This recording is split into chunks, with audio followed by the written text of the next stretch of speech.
Are you looking for a fun way to win up to 25 times your money this football and basketball season? Test your skills on Prize Picks, the most exciting way to play daily fantasy sports. Just select two or more players, pick more or less on their projections for a wide variety of stats, and place your entry. It's as easy as that. If you have the skills, you can turn $10 into $250 with just a few taps. Easy gameplay, quick withdrawals, and injury insurance on your picks are what makes Prize Picks the #1 daily fantasy sports app. Ready to test your skills? Join the PrizePicks community of more than 7 million players who have already signed up. Right now, PrizePicks will match your first deposit up to $100. Just visit prizepicks.com/bluewire and use code BLUEWIRE. That's code BLUEWIRE at prizepicks.com/bluewire for a first deposit match of up to $100. PrizePicks, daily fantasy sports made easy.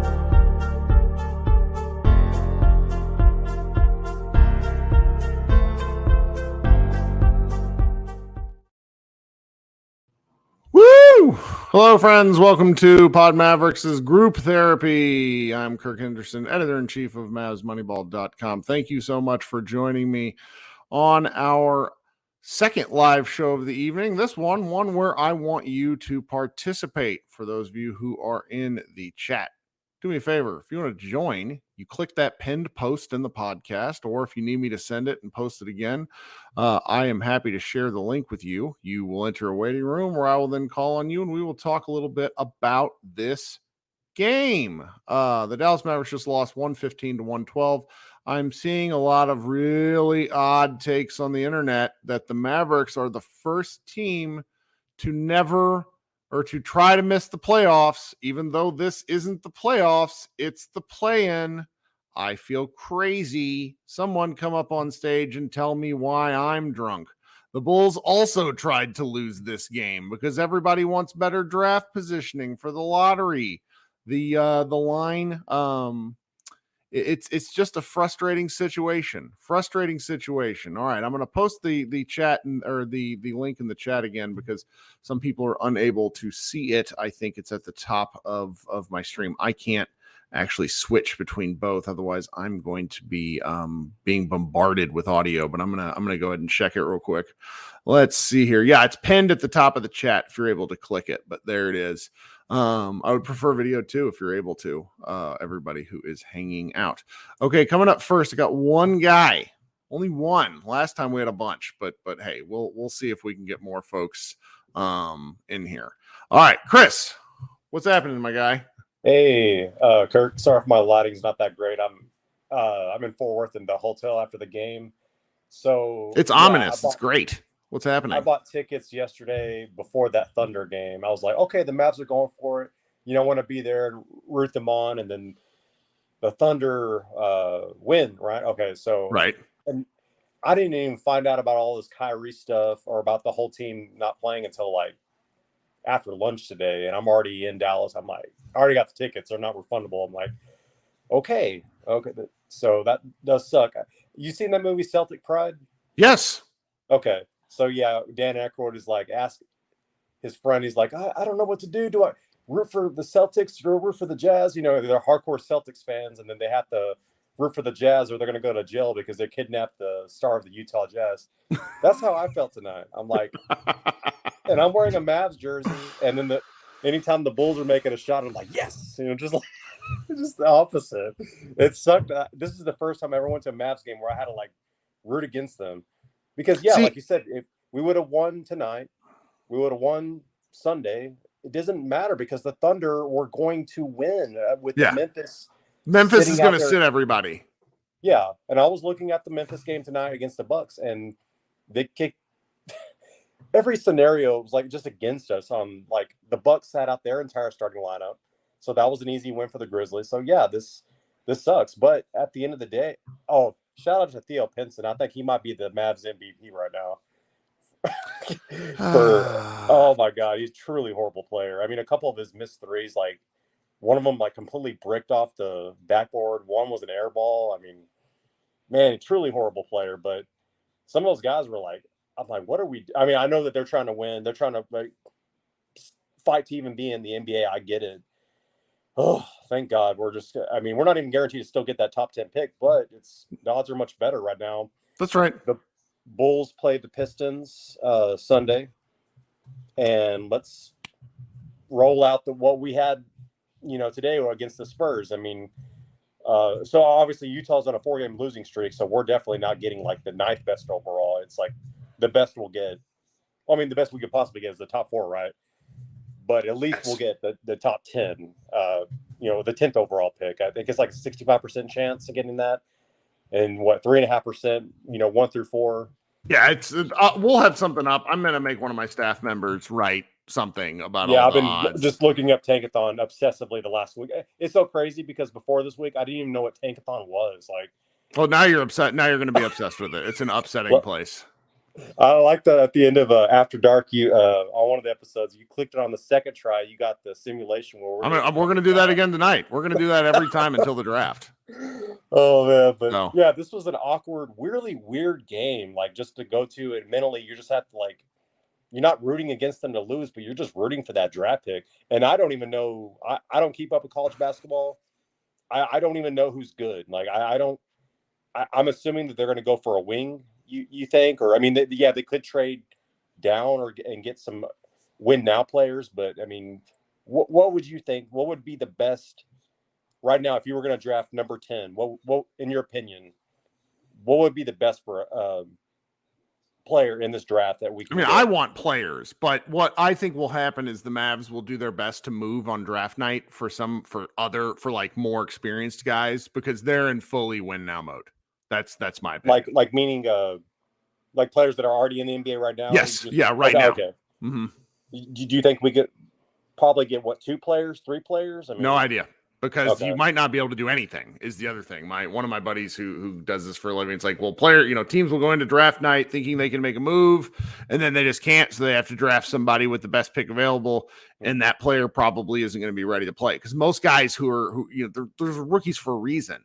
I'm still of the opinion that I think rookies playing with Luka and Kyrie have a pretty good floor, but it would have to be like there's a guy named Taylor Hendricks. A lot of the chat likes. Like, I don't think you can go get a big. Bigs are usually just too raw. I want wing defense, but that's just me. I mean, we have here's the thing. The draft lottery is May 19th, which is roughly 16th, roughly 5 weeks from now. We have 5 weeks to be really upset. Yeah. Odds. But if we would have won this game, we'd been like even the more laughing stock of the NBA than what we were, before tonight. Yeah. Just because you look like you're trying to lose and then you end up winning. Like, oh my God. But yeah, honestly, I felt like because I already watched the After Dark show. Josh Bo was saying just all this stuff is just lifted off. You just feel like relieved, like it's just over now. You're not stressed or worried about it anymore. And yeah, the whole game, I felt like Tony from Rocky IV is like throwing the damn towel, just like. But players don't tank. It was fun to watch guys try hard, and I like that. So it could have gone either way, man. What if McKinley Wright would have hit that 3 at the end, and we go into overtime? I was writing. I would have been upset, but mainly just because I had written 700 words already, and I hate rewriting stuff. But let's just got one more game, see how it goes, and. I just hope we get a good draft pick or just something in the draft. So, Chris, thanks for coming on. Drive safe tomorrow. Thank you. Appreciate it. All right. Coming up next, a guy who is going to tell us he was right last year and that we all owe him an apology. His name is Akiva Tesler. He is one of our super fans and one of my favorite people. Akiva, my guy, good to see your face again. Same here, Kirk. It's great to see you. By the way, you look great. What's the secret? Walking the dog or what? Really good lighting and something about like now this is for I work from home, so like nothing like a live stream to force daily grooming. No, you look great. It's very good to see you. Listen, I think like the last 3 hours I've been in the twilight zone. I don't understand this. This is insane. This is crazy. People are okay with this. I don't get it. Usually when teams tank, they tank to get from the 7th or 8th worst record in the league to try and maneuver themselves to the top 3 pick. That's when teams tank. Teams don't tank when they still have a shot to make the playoffs with a top 3 player in the league along with Jokic and LeBron. That's my humble opinion. And with even though he's poisoned the last 6 years for every team he's been on, Kyrie Irving, everybody agrees he's very talented. Sure. Teams don't tank to give up a chance to get into the playoffs for a possible top 10 pick, which, by the way, Frank Ntilikina was a top 10 pick, okay? Do you have any faith that this Mavericks bunch of assholes, excuse my French, can pick the right player at number 8 or number 7, number 6? I got news for you also. Even if they somehow became extremely lucky and somehow got Victor Wembanyama, which we know they will not, the basketball gods, you know what they're going to do? The first game... Break his leg on his anterior cruciate ACL, and he'll never play again. That's what the basketball gods are going to do. You don't do what they did. That's right. And you know what? I lost all respect for Luka. I told my son-in-law, Josh, if I pay for another Dallas game, let alone to travel to Dallas to watch them play again, shoot me in the head, please. I'm ashamed of Luka too. If Luka had any heart and balls as a winner, he would say to Cuban and to that irrelevant Nico Harrison and to dumbass kid, if I don't play the entire game, I don't care if those other guys don't matter. None of them matter. Even I would rather have Kyrie even sit on the bench. Mm-hmm. But if you don't play me the entire game, I'm never playing another game for this franchise again. How dare you show his face again? So a couple of things to respond to. First, I hope everybody knows this is why we missed Akiva. Second of all, the starting backwards with the Luka sitting stuff. This would have been a lot easier to deal with had the Mavericks and Luka not opted to sit Luka for 8 games on the other end of back-to-backs, of which they lost every single one. That too. That part bothers me in hindsight much more than this, because 5 wins or 4 wins, we're not talking about this. So one of the things, and then like the last element of this has been, so I'm not sure if you've seen Mark Cuban's comments from before the Kings game. Basically, I'm not sure if the fan base understands this yet, but they're going to. We are at DEFCON 1. And for those of you who don't know what the DEFCON rating is, it's basically a fear of nuclear war. Okay. Luka, because they were at the opportunity to lose their draft pick, and also because they were only going to make the play in. And so they would only make the play in if the Thunder lost on Sunday, which I don't think is possible because Memphis is going to be sitting. So they would finish outside the top 10 in the lottery odds. That was bad on its own, because that means unless they moved up in top 4, they would send it to the Knicks. So if you do that, you would enter the offseason with no draft picks and no cap space and no real ability to improve the team whatsoever. So what you would then have to do is pray for Luka's mercy. And I don't think he's going to, and at that point, all the things I've griped about in here for going on 4 years were coming to a head at once. Not even I thought it was going to happen like this, because I thought they'd probably be 5 to 6 games better. And so that makes all this very difficult to deal with, because what they're hoping for now is a honest to goodness Hail Mary. They're hoping for a top 4 jump, and they're hoping it will be a guy that they can then either trade off of or do something to improve the team rapidly, because they just have no means of improvement. And that's sort of where they are. Like, it is that bleak. Really, give me another team that ever tanked like this from a playoff spot to a. But it's not playoff, because what happens is if they go, they would have to win 2 straight road games. They've won 2 straight road games twice all season, and it was usually against bad teams. So I understand why, from a competitive standpoint, this drives everyone nuts. But if they would have ended up, they were this close to no man's land, because if they go play the first play-in game and it's against the Wolves, and the Wolves beat them, what would we do?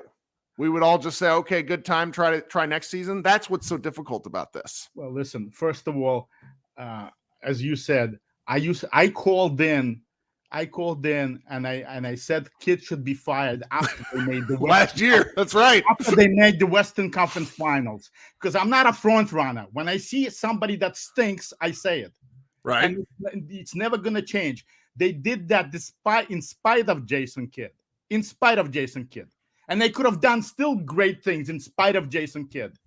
The guy, again, just like Carlisle in the last 2 playoff games against the Clippers, all of a sudden decided to put Boban into the starting lineup.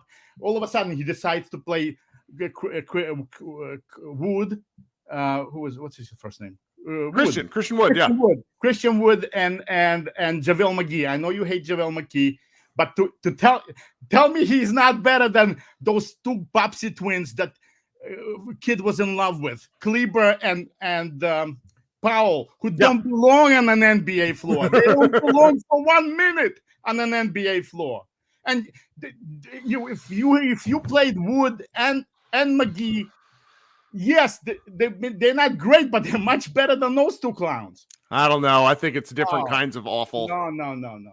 Listen, and let me tell you. So I was not a front runner. I called on for Kidd to be fired even when they won the Western Conference Finals. Sure.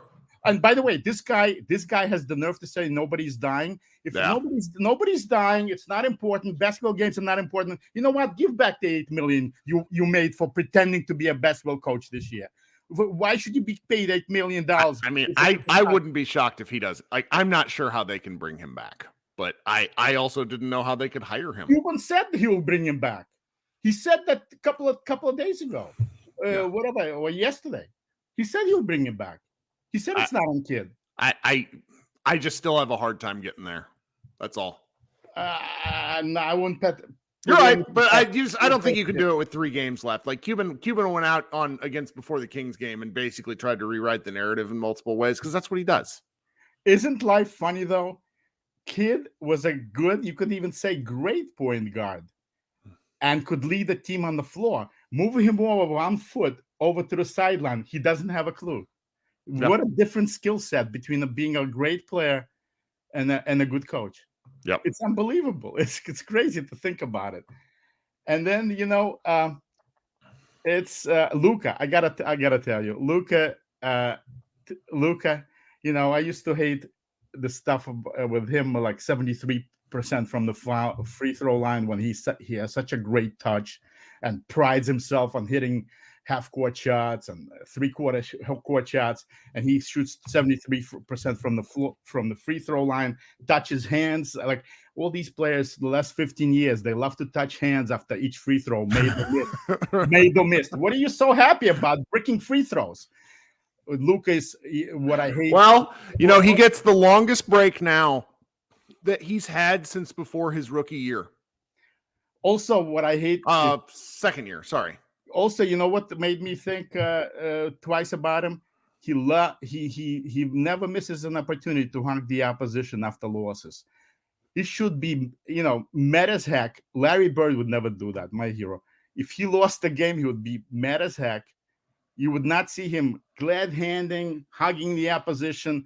That's a bad sign. They all do it. I understand. I love these fire takes, though. Because this is coming, like, because I'm 1 year away from 40, so I think when I hit 40, I'm just gonna all of a sudden be old, and I'll feel this way too. It's like these damn kids. I know, yeah. This is the Alta Kaka talking about how great things were like back in 30 years ago, but it's just it just rankles me. It's like I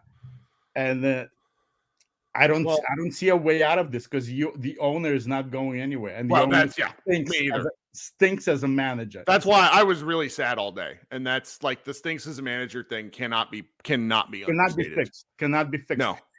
Who can fire him is the fans. The fans can fire him with their feet. Stop going to the games. How come in New York, if this crap would go down in New York, what happened in Dallas today? You know what the fans would do? The fans would be throwing stuff on the court. There would be booze.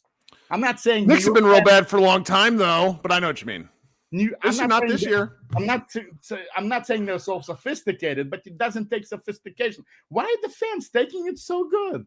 Because they've been told everything is great for 10 years, and that what Cuban is a master marketer, and every time a bad thing happens, he gets on the television, he gets in front of media microphones, and he goes, you know what? Us signing Dwight Howard is actually not signing Dwight Howard is actually a good thing. Here's why. And then he's a master salesman. If he put half the effort into team building that he does bullshit, the team would be great. Right, but he's the guy that for one time that Danny Nelson did something great and was banging the table to draft Giannis. He's the one that wanted said, no, we gotta sign Dwight Howard in the offseason for $400,000. Then that was the story. That's why they didn't draft Giannis. Yeah, I know that was terrible, but that's your Akiva. I have 10 people I got to get to, and my wife is asking me why I'm doing this at all. Thank you so much for hanging out with me. Played one. Take it easy. Oh, we'll talk soon. All right. Yep. Take it all easy. Right, man. Good to have Akiva back in here. I know it's maybe we'll do some of these in the off season, better times overseas. But we're gonna have a good time. We're gonna build this up. Okay, coming up next, I got to get somebody in here I've been arguing with all day. Friend of the show, enemy of many of the listeners, my friend and quasi-colleague, Matt Moore. What's up, Matt? Hey, buddy. How are you guys doing? Good. Your camera working or no? I gotta give me a minute and I can get it on. That's okay if you don't want to. I'm just really, the situation has been fascinating to follow, and hearing you and Josh make the argument on it has been fascinating. A lot of it gets into. I just like that you guys are I like that a great section of the NBA commentariat is acting like the Dallas Mavericks invented tanking. No, I think a more accurate description is that we haven't seen a team in this particular situation. So I'm trying to think who it was. The real deal here is that you and Josh are a couple of years ago, the Hornets basically did this. Yep. The Hornets were they could have gotten there and we're no, we're good. It's okay. We're fine. And they didn't hard tank. They didn't literally sit guys, but they did soft tank out.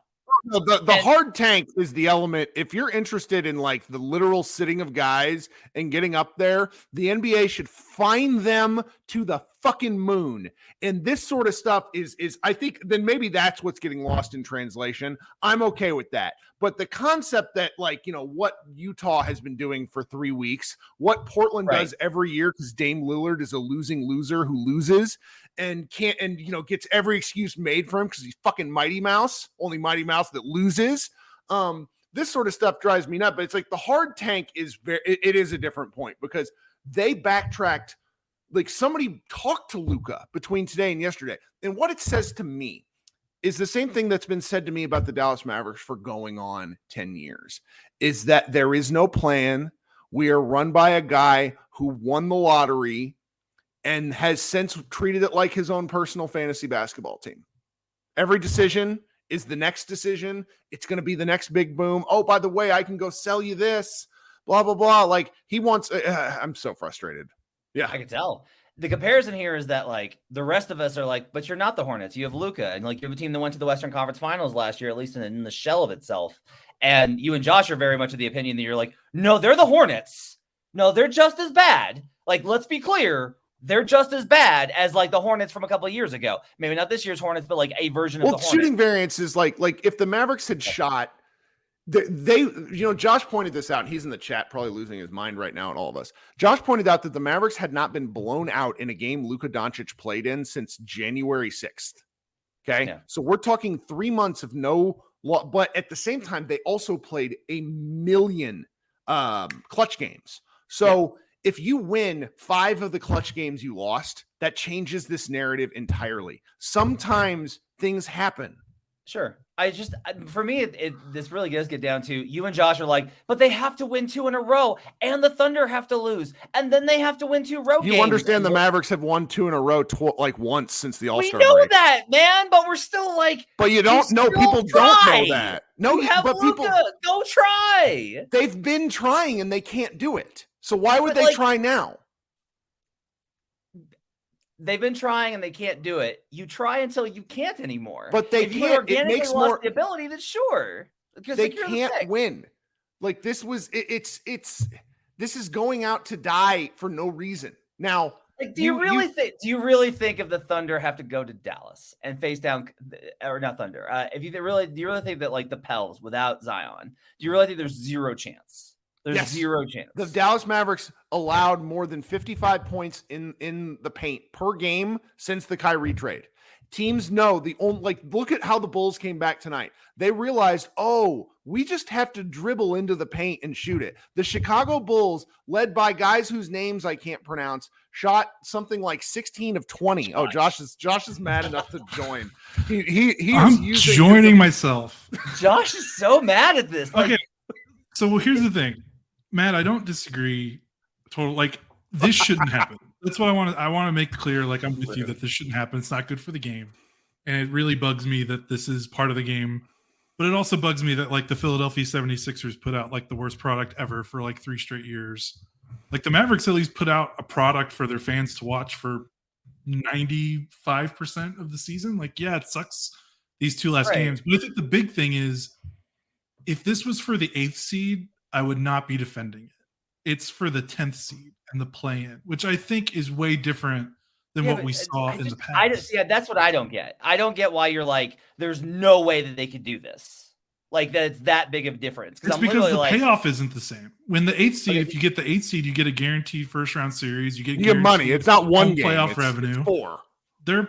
They have to win 2 road games. They're one of the worst road teams ever. Like, I just don't see. What's the best win that you've had since the Kyrie trade? Not one with both of them playing together. The Philadelphia 76ers, the Sixers where they shot 45% from 3 and won by 6. Wouldn't the Lakers game be the one? No, the Sixers game was better. I mean, the Lakers Luke and game Kyrie was the both funniest. scored 40. And if they lost the Lakers game, because remember they beat the Spurs in overtime. They needed overtime for the Spurs, then the Lakers. So if they lost one of those games, this doesn't matter. But this is my point, though. Is like, here's the thing. I'm not outraged. You guys are treating it like we're like the taking is bad. I'm not you, but like your partner Action Network. I do want to clarify that. You don't be bothered by Stuckey. Stuckey's but it's an interesting take because we ran into this with Dallas football media all day, basically saying, "Hey, this is a problem. What is happening?" And I want folks to understand that it's like it was a win and go home. So if they won this game, if they lucked it, like Josh swore, I have receipts. Josh swore they were going to back into the play-in. We thought they were going to win tonight, which they nearly did. Then we figured that the bench Grizzlies were going to beat the Thunder on Sunday, and the Mavericks would back into the play-in and then lose. Only they would get to come into it with Mavs starters have 7 days of rest. They're going to be able to do, and it's just like, and they'd still lose because I can't tell you how. Everybody that talks about this team seems to think they've had a better record than they have. The Mavericks lost, I think, 6 or 7 times after the calendar flipped over last year in the regular season. Right. They lost many times. They lost many times. And I get it. I really do get it. And a lot of this, and we worked this out. We were talking about this on Slack all day, Josh. And like a lot of it comes down to, for me, I'm just kind of like, the idea of the pick is always going to be magical and amazing. And like, it could be anything. It could even be a player that leads you to a playoff spot. Like, it could be anything. And the reality is like, it could also be like Zaire Williams. Like, it's a good draft. It's a really good draft. I get it. And having the pick is better than not having the pick, right? Like, just having the asset. And people are like, well, they're going to trade it. I'm like, you know how many times I've heard, how many times I've heard people like, oh, they're going to make a trade at the draft. Here they come. This is what they're going to make. Oh, no, nothing happened. Nothing came through because that's how trades work. And they just drafted a guy and then he was just a guy. So I agree. I think the thing is the Mavericks are so... I would love a Zaire Williams draft pick on this roster right now. That's the problem. That's how bad it is. They have no avenue to improve the team other than maybe trading like a 2025 or 2027 pick. Like, they've got 2 young players and some future firsts, and that's about it. And Harmon at least makes a pretty good point here, which is like having a chance at Wemby alone is worth it even at 3%. He's not like that. I understand. Like, that's and when it's again, if it was the, and I know this is maybe this is just a me thing. If it was the 8th seed, I would understand. It's just the opportunity to scratch and claw while Kyrie's got plantar fasciitis to play 2 road games against 2 teams that are better than you. It's just, I don't see the payoff. You have to admit you're overstating this a little. This is not like Sisyphean. Like, they got to win 2 road games versus teams that they can beat. Like they can beat like these teams are not that good. We know this. We know this. And yet the Mavericks are like 4 games below them in the standings. Sure. They could beat them. I agree with you. They could be any team in the NBA, really. I mean, I kind of agreed with you about the Denver. Here's the other part of this is that like one of my going theories is that a lot of it is like the NBA season is such a long timeline. You have these moments when teams are at their absolute nadir and at their absolute apex, right? And so like you guys are like in the nadirest of the nadirest of the nadir. Like you're at the lowest point you could possibly be at. And the problem with that is that right now you guys feel like this is just who they are. Like this is the entire. I'm like, well, they haven't been. If they were this the whole year, then you wouldn't have to worry about it. They would already have been eliminated, and they could have soft tanked their way into a. Well, I think if they had played it out without trading for Kyrie, they'd probably be a 9-10 seed just because the formula they had got them to the finish line in certain points. But so Luka also might have died. What was it that the trade changed so dramatically? Because you know me, I'm always looking for an opportunity to blame Kyrie, but I can't because he's been so good. So like, what was it that changed it? So Dorian Finney-Smith and Reggie Bullock looked like tires with no tread on them all season long, but the tires with no tread are still better than no tires, and that's basically what happened. They don't have any big wings. They don't have anybody to guard. Like Josh Green is not a wing; he's a guard. Sure. He also fouls too much. Kyrie actually played pretty good defense. It's just they went our friend Iztok Franco wrote on this. They are small. They are like very, and so it's just over time, size is going to kill you. Luka was their best rebounder. You can't play guys like that. And Maxey took like 85 steps back, which is understandable because he died. Or his hamstring. I do want to say this though. Do the two of you have any sort of concerns about the fact that Luka very clearly did not want this? Which thing? For them to pull this, for them to pull the plug. Oh, of course, but it's way down the list because it goes back to what I said, where when you go get JaVale McGee after losing Brunson, you clearly have no idea why you won to begin with. Sure. Right. And it's not that I don't think he doesn't care about it. It's just that I'm extremely worried. If he does care about it, and it does really matter to him, there's also like 85 other things on the list that are worse than what they're doing right now that I think he would care more about. I mean, they traded DFS at his approval, who was one of his best friends. They let Jalen Brunson walk, who was one of his best friends. I mean, have you? They got rid of Boban for Christian Wood. And have you heard the Hoop Collective today? Tim McMahon goes, once you get around to it this weekend, Tim McMahon goes line by line at every stage where they messed up the Brunson thing. And I know your take that he still would have gone there. The fact that they disrespected him is one of those things that hangs around and hangs around and hangs around. Sure. I personally, we're just going to do this. We're 30 minutes into a live show. I think Luka Doncic is gone. I think they need to discuss trading him. Bomani Jones said so on the right time today. He said they need to go to him this summer and have a real conversation because they have shit the bed so thoroughly. They have no assets. That's why this pick matters. Even if it's garbage, it's the facsimile of something. You can't replace somebody with nothing. You have to have an ability to improve the team. If they re-sign Kyrie to even a less than max, they still have no cap room. You're still paying Tim Hardaway $20 million. You're still paying Davis Bertans till the end of time when Christ returns. It's killing me. Like, this team has no path forward. They're going to have to figure, like, Mark Cuban is the most linear GM in existence. They have no second round picks for 7 years. They've already out 2 first round picks. They have nothing to show for any of it. Yep. So let me ask you this, if Luka getting traded, like asking out, I mean, they're not gonna, like, let's be clear. I'm just saying, if Luka asked out and got traded and that meant that Cuban sold the franchise, would you rather have Luka and Cuban or no Luka and no Cuban? I would rather have Luka and Cuban. I'm not that kind of dark times person. It's just they have done They've done the hard part with Luka and have fucked up everything since. I think a lot of it, they're a good example of how you cannot buy into the success that you have. Like, it's just really important. If you're not doing it slow and organic, you just can't buy into the success that you have. Mm-hmm. Like, you guys were so ahead of the curve, honestly, for 3 seasons. And it was pretty baffling to most of us where we were like, the fuck is this? How is this team good?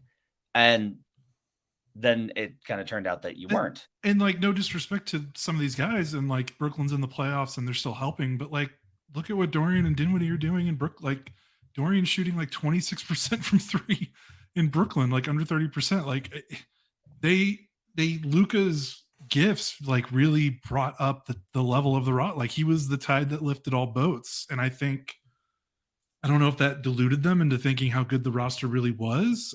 You know, it's just, we see this stuff a lot, right? Like you have success, and then GMs will always believe, executives, front offices, owners, whoever will always believe that the success is earned. They will always believe that like it's real and valid, and like you should go in on it. Like, look what we accomplished with it. So if we just get a little better, and the reality is like you have to like really dive in and be like, are you as good as you think you are?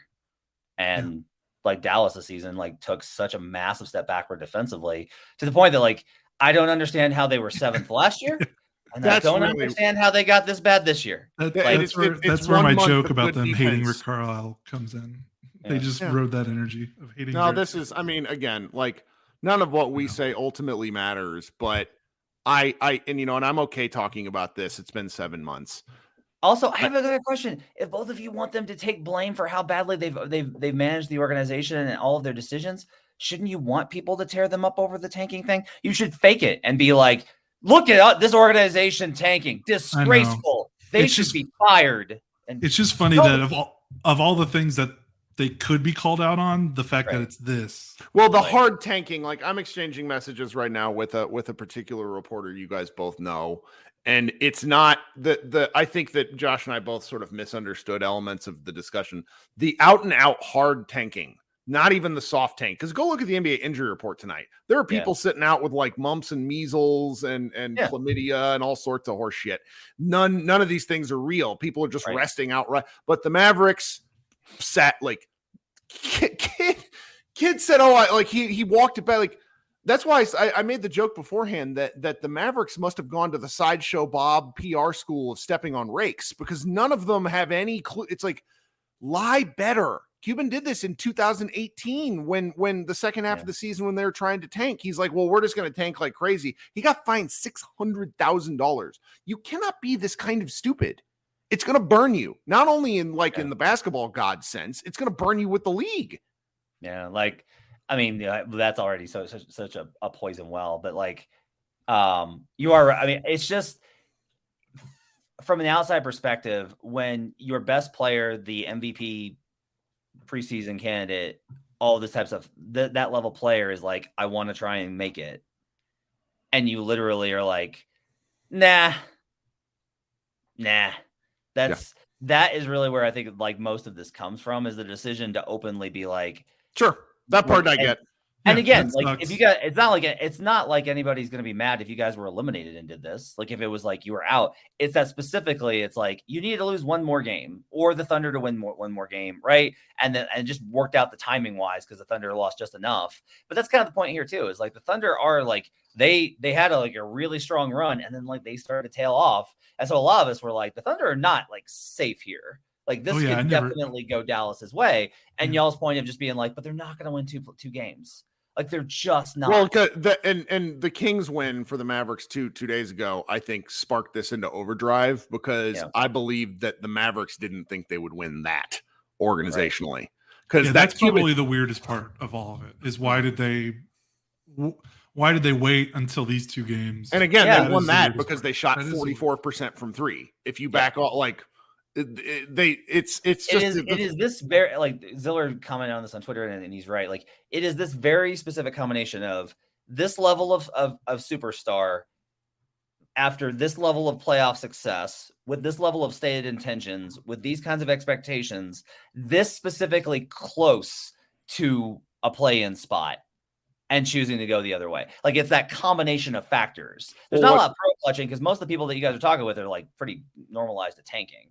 But like, I do think like this specific combination, I was just like, my entire thing this morning was just like, again, like you just mentioned, why did you try the Kings game? Like, why didn't you, if you're going to go this route like 6 games ago and just be like, we're a disaster. We got to get I was upset about that, because I was confused, where it's like, if you don't think you can, it's not just, oh, we can win one game. Like they would have to win. So I don't know. We're Well, Kirk, talking it's in what we circles it's to a what we degree. talk about is that they're a reactionary group.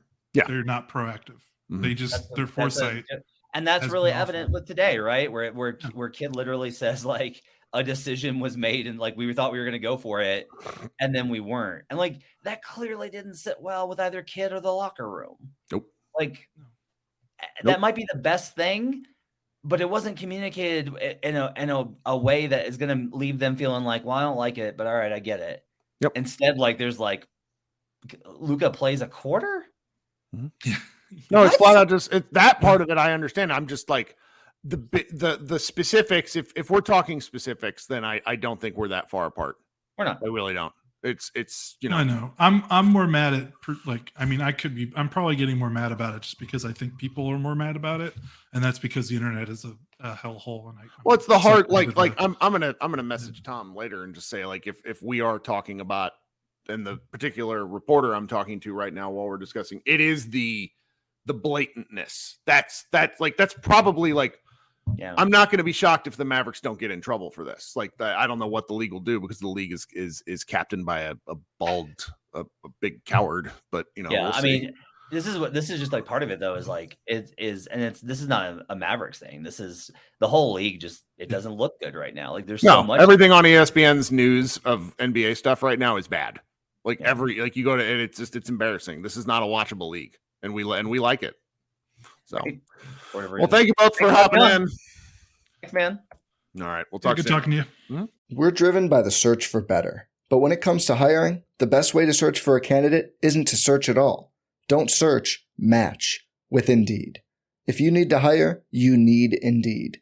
Indeed is your matching and hiring platform with over 350 million global monthly visitors, according to Indeed data, and a matching engine that helps you find quality candidates fast. Ditch the busy work. Use Indeed for scheduling, screening, and messaging so you can connect with candidates faster. And Indeed doesn't just help you hire faster. 93% of employers agree Indeed delivers the highest quality matches compared to other job sites, according to a recent Indeed survey. One of the things I love about Indeed is it makes hiring all in one place so easy and streamlined so I can spend more time on the rest of my business. Leveraging over 140 million qualifications and preferences every day, Indeed's matching engine is constantly learning from your preferences. So the more you use Indeed, the better it gets. Join more than 3.5 million businesses worldwide that use Indeed to hire great talent fast. And listeners of this show will get a $75 sponsored job credit to get your jobs more visibility at Indeed.com/Blue Wire. Just go to Indeed.com/Blue Wire right now and support our show by saying you heard about Indeed on this podcast. Indeed.com/Blue Wire. Terms and conditions apply. Need to hire? You need Indeed.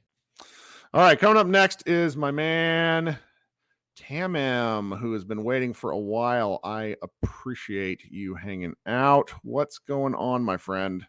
Saw you on video earlier. If we could do that again, I'd appreciate it. What's going on? Hello. Hello. Kirk. Is it loud or What's that? is my voice loud or? Yeah, we can hear you no? pretty good. Yeah, you sound all right. Okay.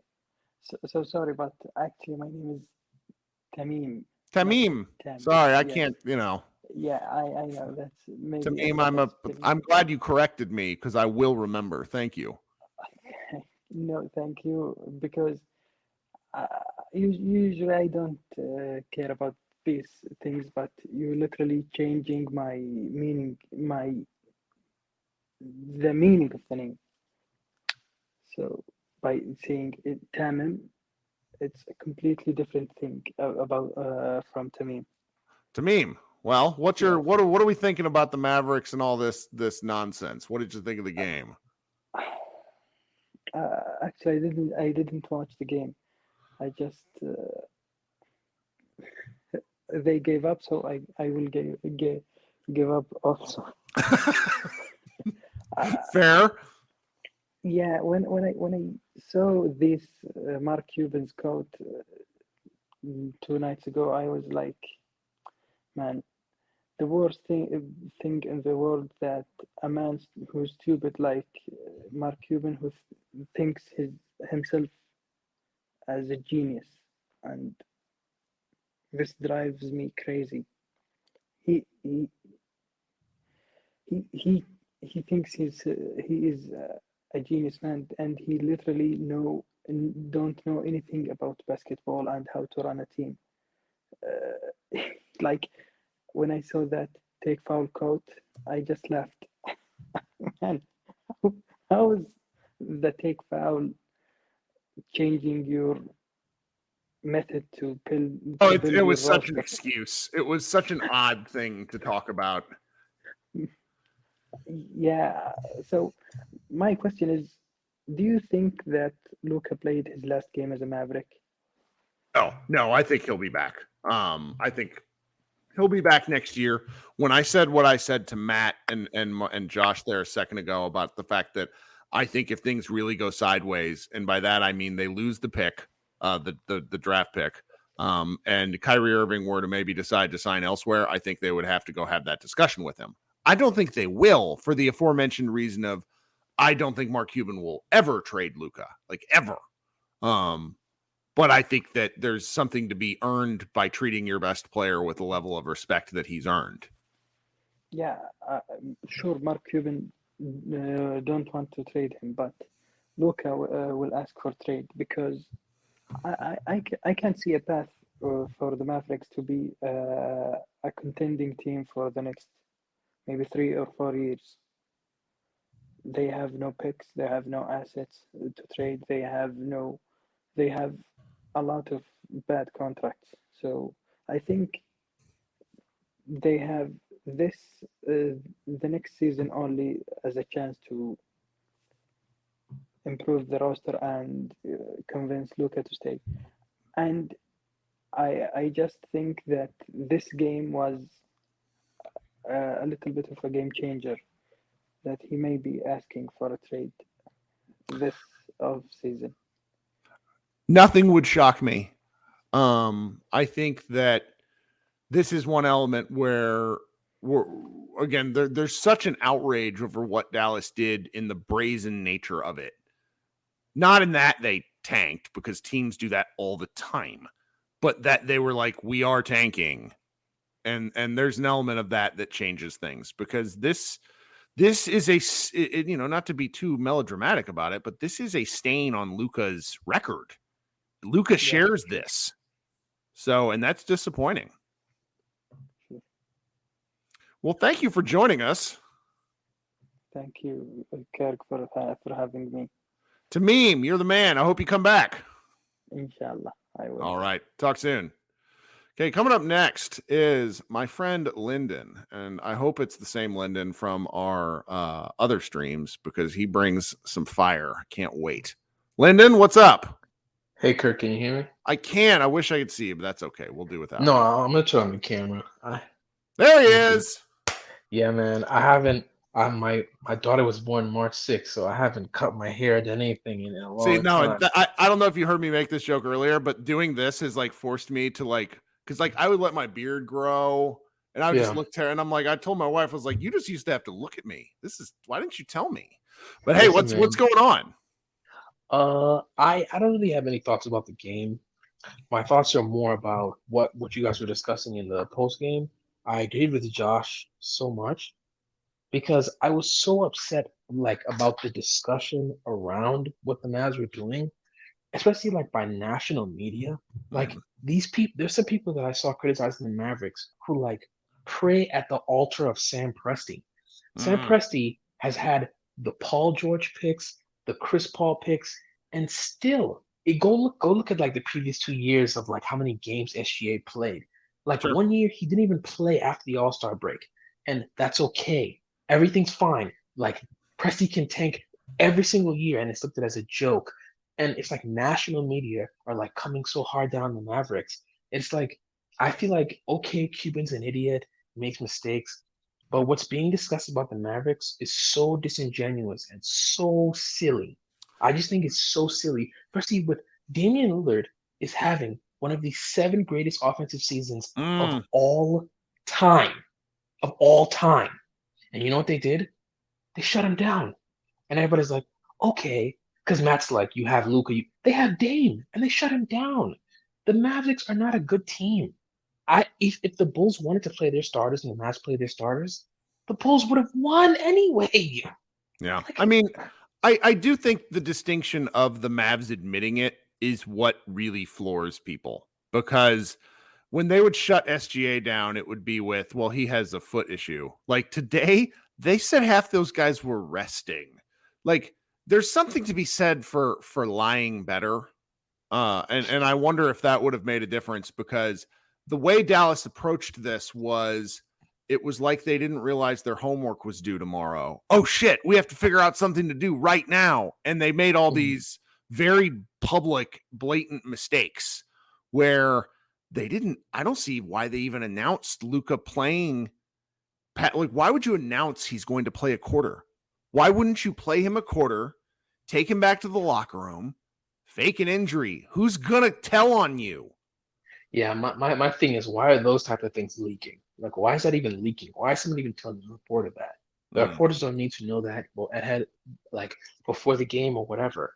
But I think that the national media doesn't even understand the position the Mavericks are in.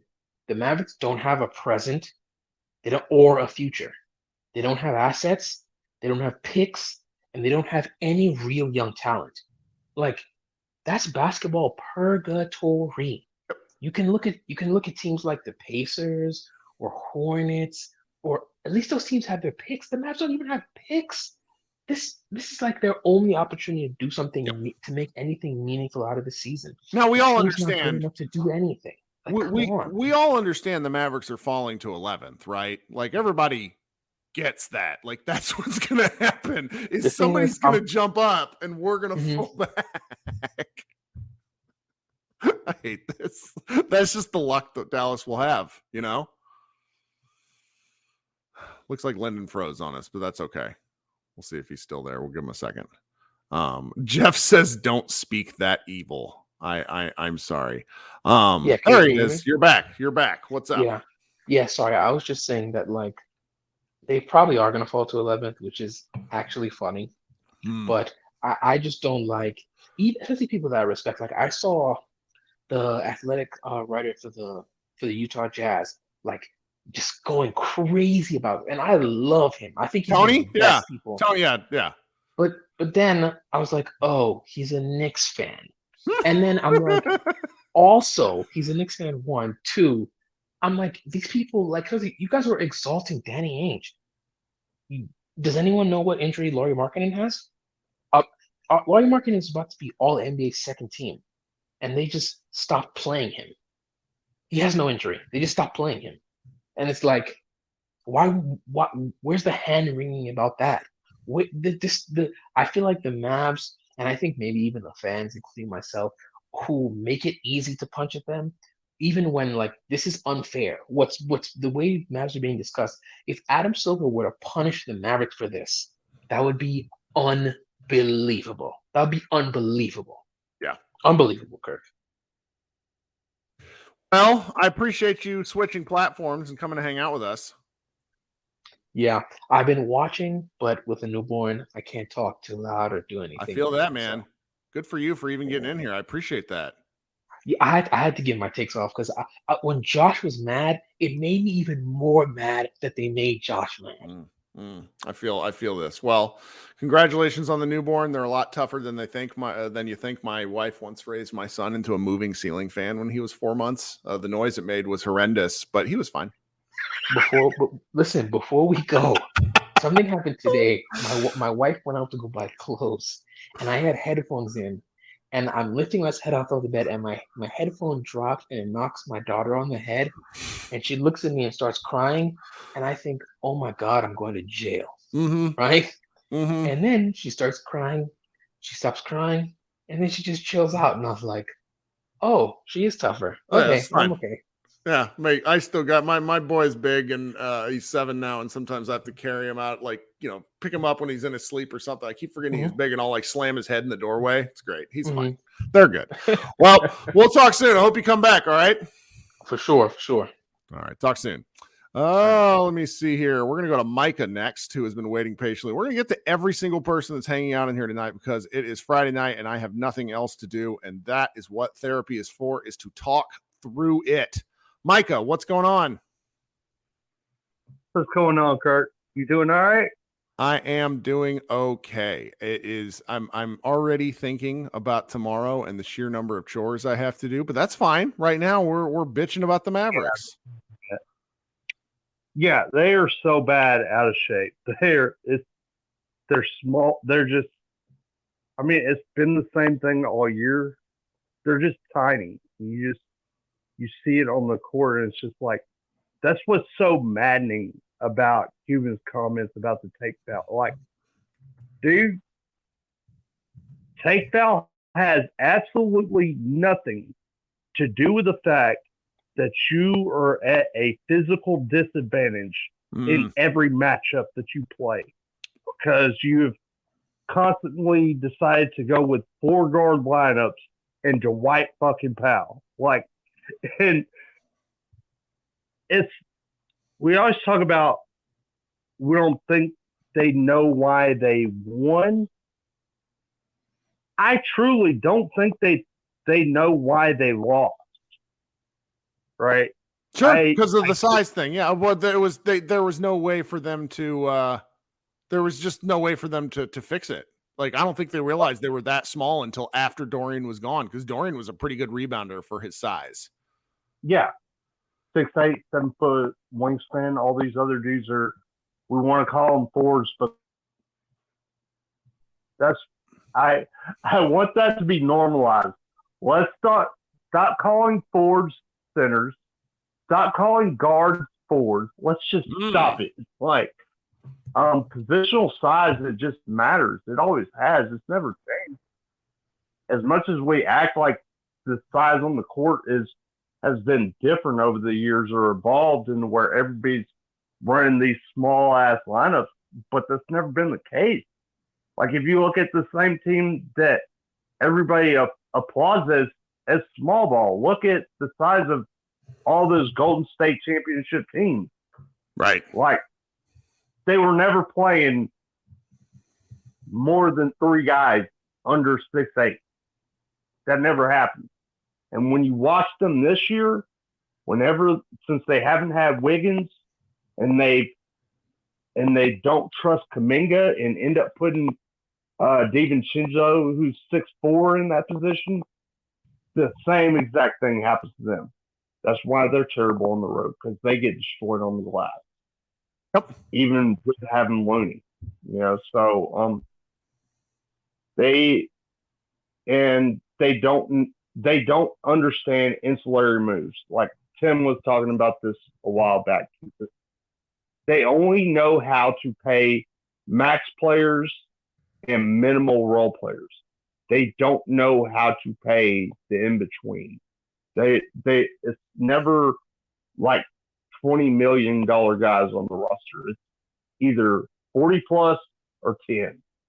So that's why we always end up this way. And they never accept that these guys lose value. Like, I've had to correct so many people that talk about, oh, well, we could have had Lauri Markkanen, and we decided no. Actually, it's much bleaker and much darker than that, because we went to Chicago and tried to make a trade for Lauri Markkanen, and they decided that a bum on an expiring contract, along with a draft pick, was better than anything we had to offer, and that includes Maxi Kleber. Yes, that's right. They would rather take a bum on an expiring than 2 years of Maxi Kleber.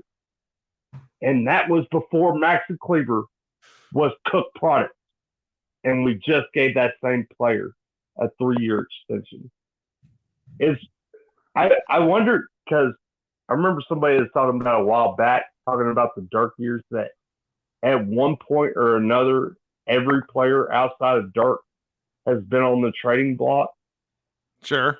I'm wondering how many guys got extensions because other executives told Cuban that they have no value. I get it.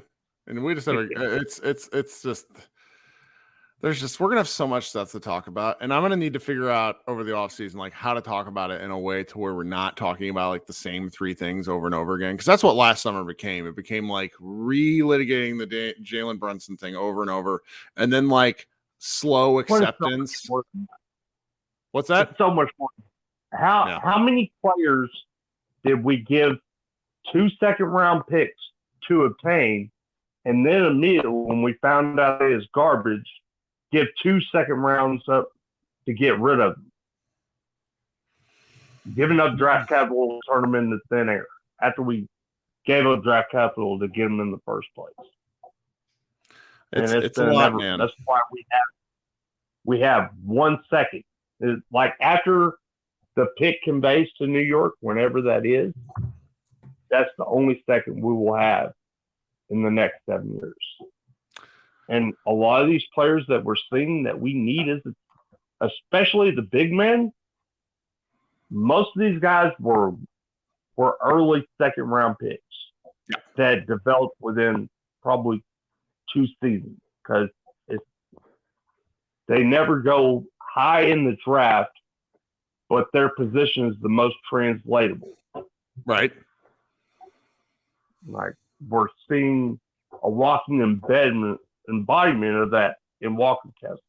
Yes. I didn't think he was going to be this good this fast. I thought he was going to have trouble with block cutting that led to a lot of fouls, and and I haven't seen that this year. And a bunch of second guys, Claxton, Mitchell Robinson, those were second round guys. Yeah, there's talented players out there. You just got to go find them. Micah, I'm gonna try to get some folks that are waiting. You got anything else? All right, man. We'll talk soon. All right, have a good one too. All right. You guys are going to get to hear me. I'm going to go plug in my phone across the room. We're going to continue the glorious tradition of Kirk leaving a live stream for less than 15 seconds. I will be right back, and you guys will hear me talking. Just quite the embarrassment of an evening. But that is the Dallas Mavericks for you. Coming up next, we're going to go to my friend Brandon, who has been waiting patiently as he always does. Brandon, what's going on tonight, man? Kirk, I'm well. How are you? You know, I am secretly kind of okay that I'm not going to have to work quite so hard the next couple of months. Yeah. So what are you thinking tonight? That's good. Man, I'm surprised they won and came back. But, typical Dallas, they gave up a lead. But, you made me think about, bringing up Luka, just hypothetically, somebody asking if you would like to be traded. And I think in a situation where he's fed up, I think the only, leverage Dallas would have is, the new bargaining agreement with the NBA. From my understanding, they could sign 2 max players and a potential, good player with the new agreement, as opposed to having enough for 2 players. And then, from my understanding, he would also be able to get more money if he stayed with Dallas. So financial leverage would be kind of the only, saving grace Dallas would have in some aspects. Isn't that the worst? Like, if that's the saving grace? Yeah. Bradley Beal, he's admitted it. He likes his money, but outside of him, a lot of guys are, they're leaving, and those guys, they talk so they could, they get together and say, hey, look at this new deal. Maybe we could do this and do that. Go to, I don't know, maybe a Philadelphia or somewhere else and win, as opposed to Dallas. And man, just like the last call, the last person said, Dallas they're terrible when it comes to, players. I mean, you got to think about it. A lot of times, Dallas has to give up something. Not only with Kristaps Porzingis, they have to give up something to move a player. You know, what they gave up to move Porzingis was kind of unheard of. And if I'm not mistaken, it seems like, I could be wrong, but it seems like it was either Rajon Rondo or Odom or somebody. They had to give up a pick with that player just to move him off of the roster. And it was essentially for nothing at all. This is what happened to LeBron in his first go round with Cleveland, where they'd bring dudes in and then they'd have to trade off picks. And so they just ended up with nothing. And then he left them high and dry. You left him high and dry. Yeah, you left him high and dry with a lot of role players and a lot of older veterans. But, you know, and another thing that's really, I mean, and this is kind of unavoidable, and history shows it, that Dallas, they can't bring in players. And I've said it before that their name is always in mass media about being a potential spot or being somebody that's being an organization that's interested in a player. But more likely than not, I mean, they're not going to get that player. It doesn't matter who it is. It could be a role player or a competing player. Dallas isn't going to bring in many free agents. And I can't really think of a player that just outright signed with Dallas. It had to be some type of trade, or it was something where a player eventually ended up in Dallas. I can't think of a free agent that just said, you know, I'm going to Dallas. Sure. Never. Not in a long time. Not one that we were really wanting. I can't think of a significant one. I mean, a lot of them were probably, I don't know. It's been a while. I could really just think of one that was like a contributing factor that just, you know, ended up in Dallas. But and one more thing, I think that, you know, and you brought up before, a lot of that falls back on Luka, and accountability is important.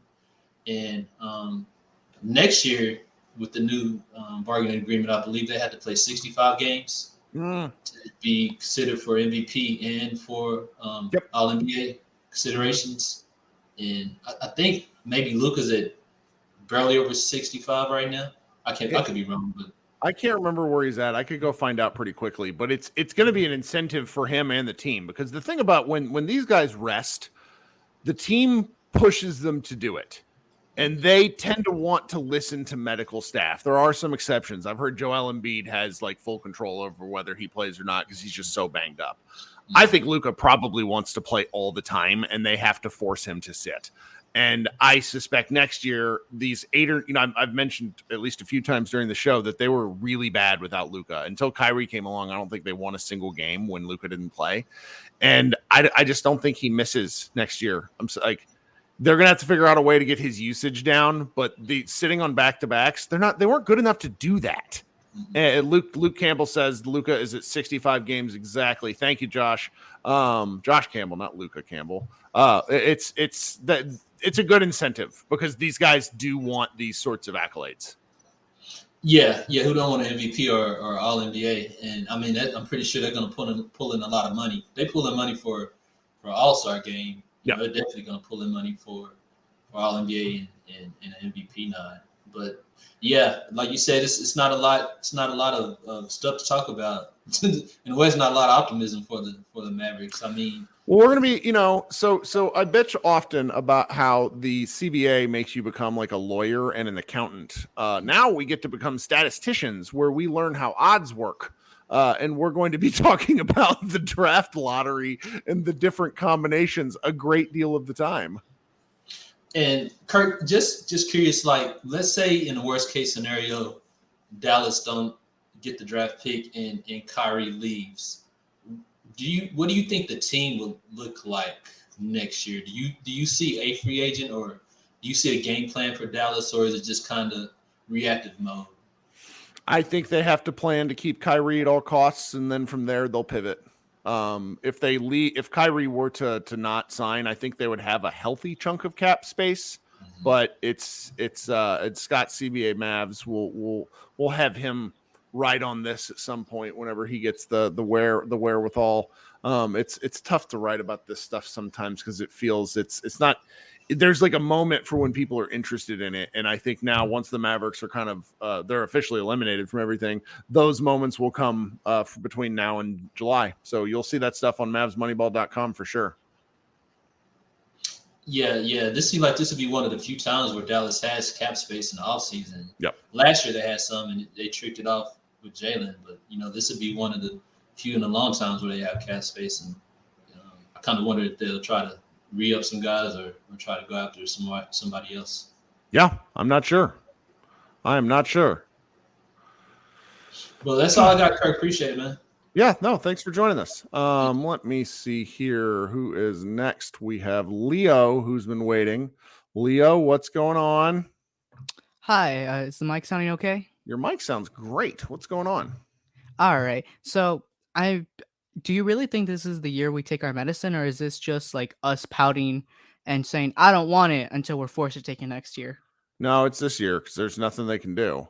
I think that if people, the reason there were like the weird takes around like, I don't know, November, December, it's like, oh, the Mavs should tank.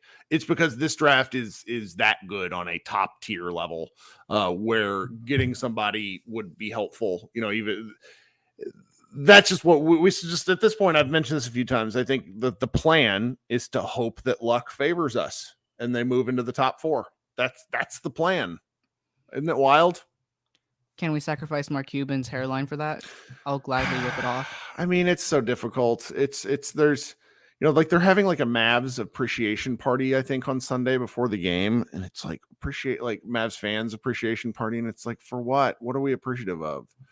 Appreciate what? They call us out, saying that Twitter fans aren't real, saying that the people who watch 82 games a year and spend money on the crappy Bally Sports app are wrong for having these negative emotions, and how certain pundits couldn't have seen us being this bad when other people rightfully called out the team for not making a single move. And you're over here telling us, well, whoopsie.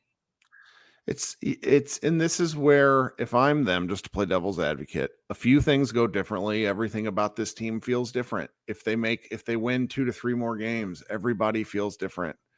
And if this is the season, the hope has to be something like this shocks them into real change. I don't know if it will, because I think there's enough justification to say, well, if we had a couple of things go differently, if Maxey didn't get hurt, if we would have, even sank 20% of the game-winning shots we attempted, that's really what they're. I'm not sure what they'll do, because really changing out is not something I see. This is not something I see these guys as being able to do. Meaning, like, totally, changing out from Jason Kidd, moving on from Nico. Cuban saying, I'm going to take a firm step back because we've brought in, person X with a track record. Like, I just don't see those things as actually happening. That's what needs to happen, but I don't think it's going to happen on this go round. I think it'll happen.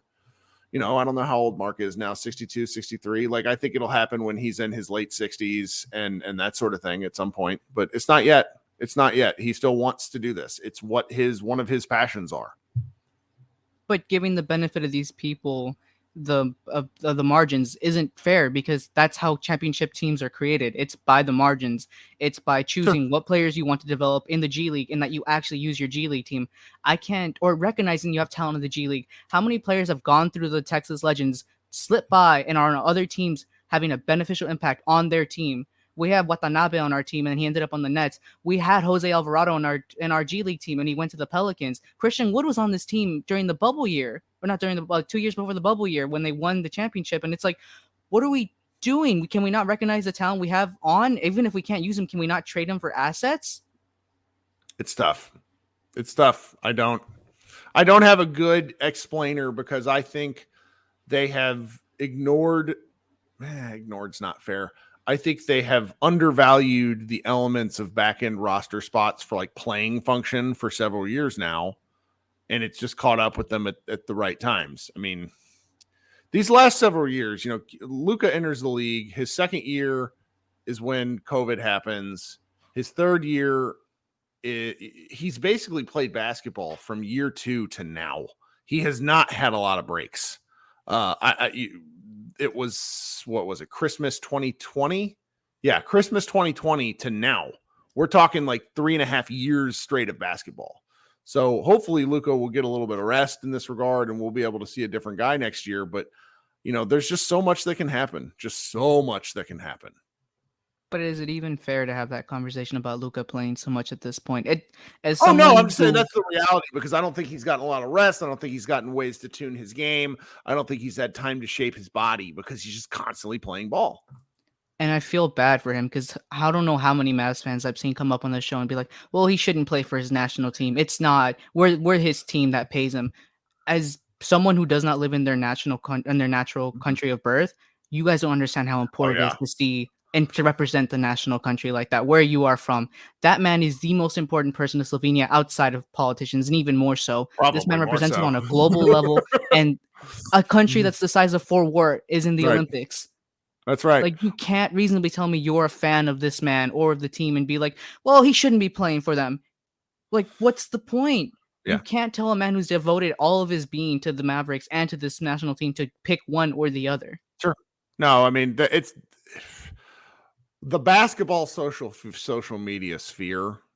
American fans don't cross a lot of, like, you don't have a lot of like patriotic overlap. And it's always confusing to people, but you know, we saw Lauri Markkanen is going to go, like, he's going to go complete his military service. Like, that was something where it's like, you all saw sort of people like, what? And it's, you know, Luka representing his country is I think it might be the single most important thing to him on a basketball level. I think he said that, and I have to respect that because I'm glad he is still playing on our team, you know? Well, he did say winning a gold medal or a medal with the Olympics is more important to him than winning a championship in the NBA. But thank you for bringing me up, and I'm honestly so happy Mavs fans get you and Josh to represent us because we do not deserve you, and neither do the Mavs. Oh, hush. Though I will say it is pretty funny. Watch, like, if we're at exactly 800 subscribers. It's been 10 days. So whoever is smashing that subscribe button, very much appreciate you. Go hit that like button while we're talking about it for the stream, because we're probably going to be going for at least another half hour with the folks I have waiting. Oh, and I'd like to say, I told you so. I told you so. Well, it's going to take me a while, though, man. It's like, I need a new camera. I need a new setup. And like, I just can't express, like, I love my wife, but she does not care that I do this. She's just like, this is dumb. So, all right, man. Thanks so much. All right. We're going to go to Partha next, who has also been waiting patiently. And then we got 4 folks after that. We're going to get to everyone. Partha, what's going on this evening, this morning, depending on where you are? What's up? Hey, I'm right here in Dallas with you. Can y'all hear me? I can. Welcome to the show. Thank you for staying up late with us. Yeah, of course. First off, how are you doing, man? You've been going through it on the timeline a little bit. Earlier today, I was pretty upset. Yeah. Last night, I was real upset. I'm just going to be honest. Last night you were real upset. I know how it feels. And I'm, 17,000 followers. I should probably behave myself a little more. But like, I was a little liquored up. I drink a little more than I ought to. Not? And I didn't tonight, though. I'm trying not to do that on streams anymore. But like, I sat on the, I've made some comments on it now and again, but like, I sat on the fact that Mark Cuban went on a big podcast and when started talking about social media, made a comment about me, and that made me mad. It's so petty and unserious coming from a multi-billionaire who's running. I hope one day that this is somehow like a real source of income for me, but that's probably not going to happen. We have 100 people in here. Our show gets anywhere. Honestly, I was actually meaning to bring this up. 100 people for just when you got in with like 800 subscribers is a pretty healthy view. I have no idea what the metrics are. It's like 20,000. I've seen 20,000 subscriber channels bring in like 150 people tops. You know, you have a pretty dedicated fan base. I'm very grateful to everybody that does, but it's so odd because like our downloads on our podcasts, we got 1 million of them last year, but it's also because I pump out volume. We get anywhere from 2 to 5,000 people download our show, sometimes less on a given show. So it's like we have reach, but it's reach within a small subset. It's a reach that wouldn't fill more than like a fourth of American Airlines Center if everybody went at once. So it's like, you're really worried about the shit I'm saying? Like, come on. It's only affecting a group of people that are also like so deeply ingrained within the Mavs subculture. You see what I'm saying? Like, they talk and over-index us way too much. I agree with Mark, because one of the things he said repeatedly is that like our fan bases that are online are a little too nuts. I tend to agree with that because I get a I mean, lot of yeah, that one. I think people are just a little bit too nuts in general. It just Yes. manifests itself. Social media has allowed people to say things they would never, ever, ever say in person. And you know, sure. that and that's why, like, me trying to do something like this, I think is hopefully helpful to people, because it's like you get to really talk with somebody. You get to talk to real people, you know? Yes, and you're not typing, because the typing Yeah. is like, that's why, like, Matt Moore, who came on the show a little earlier, he and I were yelling at each other on Twitter, and I was like, shut up and come on my show. And then we had a nice conversation. Yeah. So what are you thinking tonight? Honestly, I'll be honest, I've been Team Tank since fucking Christmas. Like, I know, like, it was fun going on the win streak and beating the Rockets and the Spurs over and over and over again. And it was fun seeing Christian Wood play good defense against, like, Damian Jones. But, like, I felt like right around then you could see that what was happening was so clearly not sustainable. And when Luka went up with that dumbass Statue of Liberty dunk and hurt his heel, like, at that point, I felt like, what are we doing here? You know, like, what are we doing? Still trying to fight. That play, I think, changed the Mavericks season, because Literally, he was never right after that. Oh my God.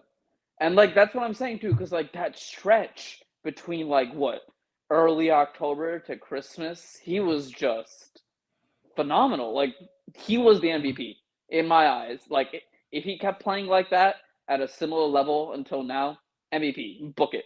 Like, I don't care. But obviously that fucks us. And then the Kyrie trade, I think it's still good for what it is, you know? Sure. Like, this is the kind of thing that you have to make. Like, we tried with Tingus Pingus and it didn't work out. And that's just what happens, you know? Like, the Bucks tried with, like, Eric Bledsoe. That didn't really work out either. So you move on. You try to find the new guy. Kyrie Irving is ultimately a much better guy than Kristaps Porzingis, you know? And I feel like a huge weight has been lifted off my chest with this loss. Just stressing about what the Mavericks' future is as far, like, the whole, like, past, like, 5 months, you know? And now for the first time, I feel like the front office knows, you know? They know, like, oh, we don't have it. We have to have this pick.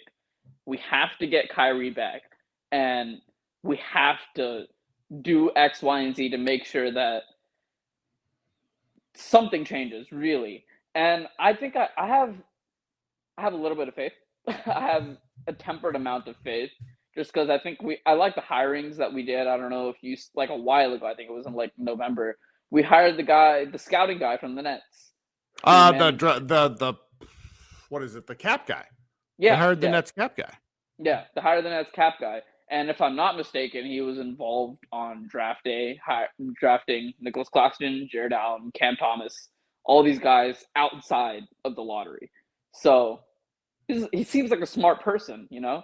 Yeah. It seems like after leaving the previous guard behind, even if it's still, like, being real, like, somewhat of an incestuous relationship between the Mavericks and whoever the fuck they decide to bring in, it seems like we've brought in, like, smarter people, you know, if that makes sense. Yeah. And I think we'll retain our pick. I genuinely do believe that. I know everybody is doomed about going down to 11, but I really do feel like we're due for some luck. Like, as like pie in the sky as it is, I just feel like something's gonna happen for us, you know? I really do feel like we're gonna keep that pick and draft someone or trade down, get someone else and a couple assets, maybe a player. God, pray maybe Christian Wood is, like, agreeable enough to do a sign and trade to somewhere. If he's not going to just outright leave, maybe. I don't know who wants him, though. Like, he's not in demand. That's he's a good not. point also. Yeah. It's a difficult deal.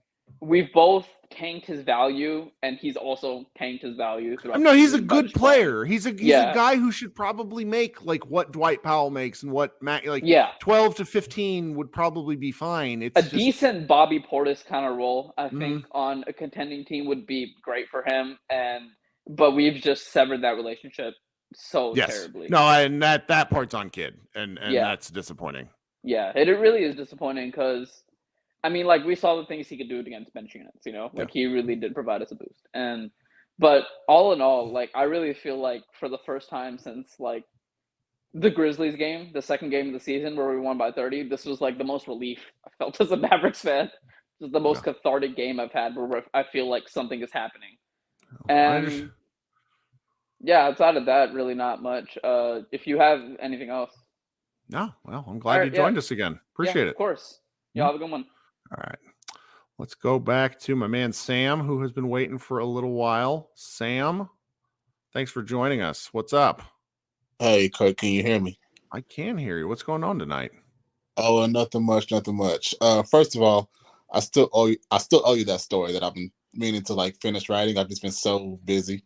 I've had this whole story in my head about like the Dallas Mavericks and just as far as assets are concerned, and I've been trying to do a whole bunch of research on it because I literally want to go back since 2010 or 2011 title. And there's still a lot of stuff I still need to look up. So I'm going to get you that story before. Well, I'll say after the season's over. So we got time. I'm around. You know where to find me. So before you talk, I've been meaning to show two things, and I need to show this to the group real quick. So if you'll just give me a second, I'm gonna share my screen. The first thing we're gonna do is we're gonna take a look at this. This was the meanest thing that was said during the game. The Mavs are finally getting it done in a clutch situation from Mike Prada. That hurt my feelings, Mike Prada. Just wanted to let you know. The second thing that I wanted to share was this incredible stat line here. And Luka Doncic joins a particular person, Michael Jordan, the only player in NBA history with a 32-8-8 season. So I don't know how we fucked this up, but we did. So tell me what you're thinking. Damn, that hurts. That really hurts. Well, yeah, this is going back to Cuban. Like I said, I've been doing a lot of thinking, especially where I work at. I can't have my phone around me, so I leave it in my car. Good choice. Phones will get you in trouble. Yeah. So I go back to my car, and then I see Kyrie's out. I'm thinking, okay, I get it. Christian Wood is out. I'm like, oh, they don't really like playing him anyway. Then you see Josh Green's out for rest. 23-year-old, 22-year-old's out for rest.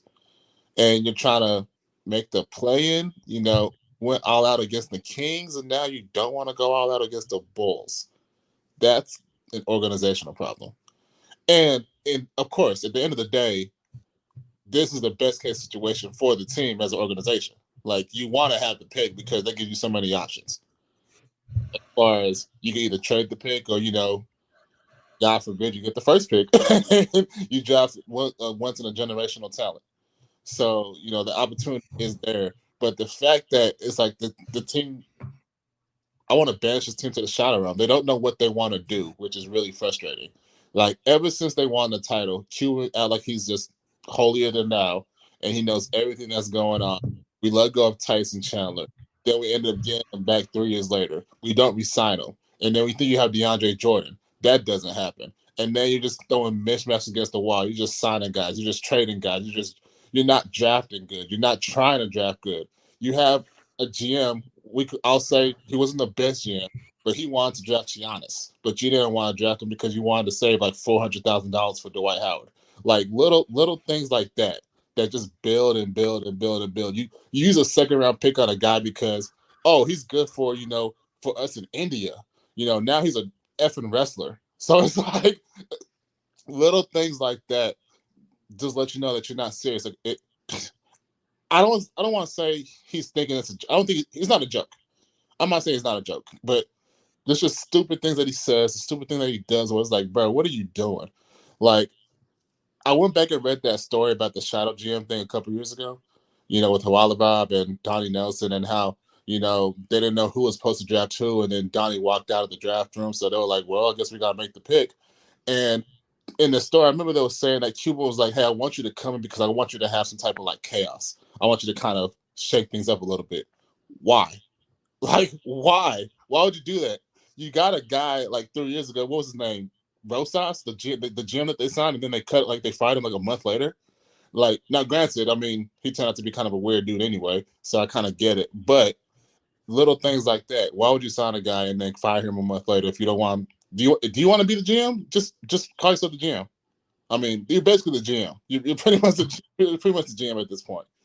And that 2020 draft, I think, is when that really set us back because, obviously everybody that was drafted in that section though is kind of garbage. Like Josh Green has ended up being a pretty good player relative to the rest of the draft. True, of course. And I'm not saying that that's the case, but you see what Luka can do for you because look at Dorian Finney-Smith. Like, he was gangbusters for the most part in Dallas, and now he's on Brooklyn. That man can't hit a shot for shit. Yeah. So, I mean, just imagine if you had a Sadiq Bey. Obviously, if you had a Desmond Bane, it'll be a whole different story. Sure. That spreads the floor even more. And even the worst part is the second-round picks. We ended up drafting two guys that one basically got cut in a year. The other guy, don't want to say nothing bad because I think he was having some mental issues, so don't want to say nothing bad about him. But it's like you had a chance to maybe do something, and that draft just ended up being wasted for the most. And now you're kind of having to make up for that, and then you're having to, like the other guy, like I said in my story that I'm going to write, you're having to trade assets away, to get rid of players that you drafted or that you traded for. There's no reason to sign Kristaps Porzingis to a 5-year max contract after he's coming off a torn ACL. He hasn't played in a year and a half. Yeah, it's terrible. No reason to give Jalen Brunson a second-round pick a restricted free agent contract, or a restricted contract where he can leave after 3-4 years, and then it's just little things like that that make no sense. No reason to give Maxi Kleber, a dude that is burnt toast, a 3-year extension. Like, just things that build and build and build and build. Now you're in a situation to where you gotta pray to do something that you've never done in your team's history, which is maybe move up in the draft.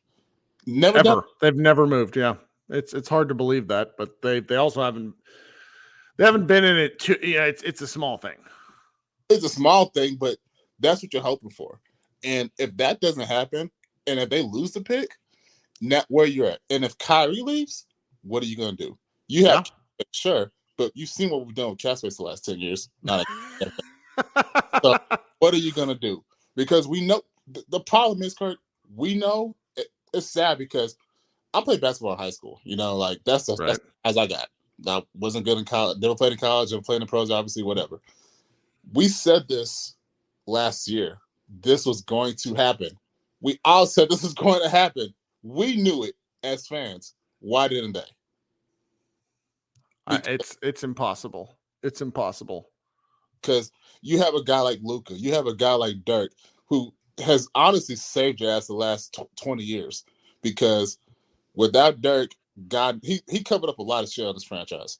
And then Luka comes in. Like, you draft another guy that is gonna save your franchise, and you're fucking it up again. Like, how do you do that? Like, how do you do that? You got the guy. You got the hard part. The easy part is building. And I get it. Maybe he was too good too quickly. He was quicker. He was good. He was a lot better than you expected so fast. So you see, let's be at the price. Let's get KP. I wasn't mad at the trade. I loved it. I was like, okay, you got a guy with KP, and that could be the next Nash and Dirk. That's what I was thinking. Right. And obviously, injuries and things just didn't work out. But it's like, it's terrible.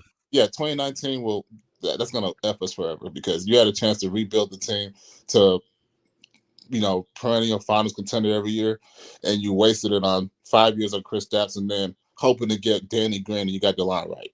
So it's like, pining for Danny Green is one of the tyrant, like one of the things that makes me sad that I did. Yeah, I mean, I was too. Don't get me wrong. He just came off winning a title too, so I was like, well, you just get a vet. Guy knows how to win, something like that. But now we're here. I don't even care about firing Kid anymore. It's like he's not gonna get fired. No, he'll be back. It's fine. Yeah, so it's kind of like, okay, we gotta pray for it, and we gotta pray. Well, he's been pretty good at development. I think both Hardy and Green are a testament to what his team put together. Because Hardy looks good, Green looked better. There's just something there, but everything else I could move on from. Yeah, there's that one in the spectrum, but then you got Christian Wood. It's like for some reason he came in and you just didn't like him, and it was obvious from game one. So I don't get that neither. But we got a whole offseason to worry about it. We're not in the playoffs, so that we do. Sam, thanks so much for hanging out. Hey, no problem. Have a good night. You too. All right, Rain, you're coming up next. And we're at 90 minutes. Just an impossible task. We're not. We'll make it to 2 hours one day, but not today. Rain, what's up? Oh, I checked in to watch the game and thought, fucking me, this team doesn't even know how to lose right. It was kind of frightening for most of the game. I thought the Mavs were going to run away with it. And it looked like that for a lot of the game. I didn't watch the whole game through. I just checked it in. It kept checking it in throughout the day because, what do you know? It's 3 o'clock here, so I have to sit with the fact that I'm both happy and sad at the same time. Right. But hey, we're one step closer to maybe keeping our pick. And I'm just... This fan base is so frustrating. I spend way too much time on the Mavs subreddit. That place is a difficult place to be sometimes. I've found some really smart people, but then it's like, what is happening every now and again? And I don't know a more divisive place than from New Zealand or in Australia. We're not so politically divided, so that sort of division is not something that you're sort of used to. But the amount of people who, when there's any sort of comment about how keeping the pick or even having the potential to move up actually is the best thing for the future of the franchise. Yeah, it sucks for the Mavs record and it sucks for Luka's legacy that he misses one playoffs. But if we move up to get like a top 4 pick and those roster moves and that change leads to Luka winning a championship or 2, I think he'll be fine. Missing one playoff versus having a chip, obviously, which we have. Yeah. And they're like mid game in their game chat, they're going, guys, other teams, OKC might move down. Maybe should we make a plan? Which is like, well, for what? A participation trophy? If you think about it, how far away are we from a real playoff spot? Because that's only getting to. They would have to win by no means guarantees. Yeah, they'd have to win 2 straight games, and I just don't see them doing that. And yeah, they haven't done that basically all season. The only time they have won multiple games in a row, Luka's gone absolutely fucking nuts. He's played beyond MVP level, historical numbers, and they scrape by 1 or 2 points. And it's literally a Hail Mary play on Luka's behalf that they managed to scrape a couple of wins against terrible teams. It's just... And then, Tankathon is my... what are we at? Oh, I just did a roll. We move up to 3rd. Hey, look at that! See, this thing is just it's reverse gaslighting. Like, it's just giving us hope that I don't know if we should have. And it's sad to think that this time last year, here I was thinking, okay, can we move up past the Warriors? Are we able to get up one spot? Maybe should we drop back a little bit for a better matchup? And here we are going, maybe we might keep our pick. That's right. This is what they should have done 3 years ago. I understand the KP trade. Was an extremely low value at the time, and it didn't pay off. And he wasn't healthy. Sure, if he played like he was playing in Washington right now for the last 2 years of the Mavericks, or last 3 years he had with the Mavericks, he would never have been traded. If he was this healthy, even let's forget about how he played. Let's forget about his shooting percentages. If he even just played 50 to 60 games a year every year for the Mavericks, he'd probably still be on the team. Because what do we always say? The best ability is availability, and he simply wasn't. So people are going, oh, that was a bad trade. Well, there's no way they could have predicted, given his track record, that he was actually going to have a season where he plays more than 50 games. We probably thought he was going to be playing 30 games for the rest of his life. So we can't retroactively say that was a bad trade on Nico's behalf. And I also see a lot of people on the Reddit saying that, Nico is a terrible GM. And, he's a got some stuff to patsy. prove. He's not even the GM, in my opinion. He's a guy who wears the title. All of Cuban's comments before the game, the Kings game, made it clear to me that that Nico's a rubber stamp guy. He's there to make introductions. Cuban makes all the calls. Exactly. And on top of that, people hold against him this JaVale McGee contract, which, yes, he obviously ended up signing off on. But Cuban announced who the head coach was going to be before we knew who the GM was. Kind of probably gives us a little bit of an idea of who has more power in the hierarchy. And we know for a fact that kid wanted McGee. Do I know that for a fact? Oh, no, sorry. I think we don't know that for a fact, sorry, but we have it on pretty. Yeah. There's like you could make authority. it's a fair assumption. Yes, and there's not too many steps to look through of why he may want that, and then we're blaming Nico for this. Now we also, by that right, can't necessarily praise Nico for the Jaden Hardy draft pick. Who knows if that was really him or whoever their scouts are, but I think we should give Nico at least a chance. I think Cuban should definitely give Nico a chance. Who knows? Maybe he might figure it out. But I don't think that's going to happen. And we can't get rid of Cuban. And I'm genuinely afraid that, hey, Kyrie might be pissed off about this too. Kyrie probably doesn't like that he's missed the playoff season. Is he going to want to stay?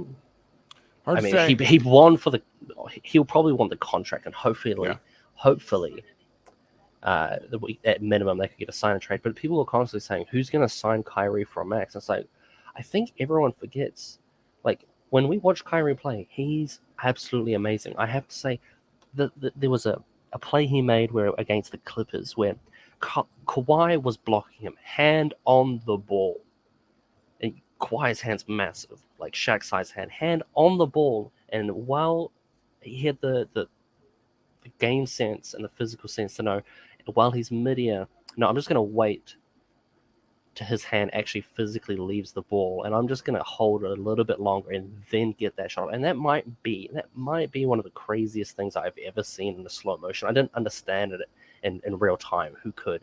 But to watch, the ball was literally blocked, and he went, nah, fuck it. I'm just going to hold off another second, and still makes the shot from under the basket. It was crazy.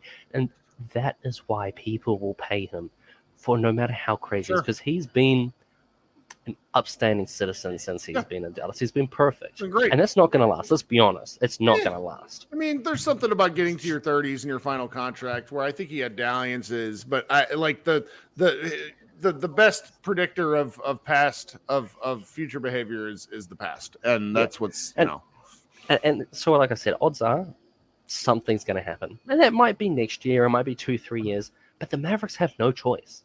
They have to sign him for the full extension. It's why he left the Nets. There's no choice. They have to sign to him. And you know what? If he causes trouble in a couple of years, there's going to be someone who will trade for him too. We traded for him exceptionally low. Odds are we can probably get back at minimum what we gave. Maybe. But they have no choice. They have to sign him. And if they don't, I think realistically they should. Like you said, they won't discuss trading Luka. Not even. I became a Mavericks fan. I was looking for a team, and Luka happened to be the guy in the NBA that I liked the look of the most. Sure. So that's why I'm here, as I'm probably sure a lot of Slovenian fans are purely here for Luka. Now, that's right. Yeah, that's okay. I've grown to love the team, but all the players that I loved on the team are also now gone. Brunson's gone. Brunson's was amazing. I was pretty high on him.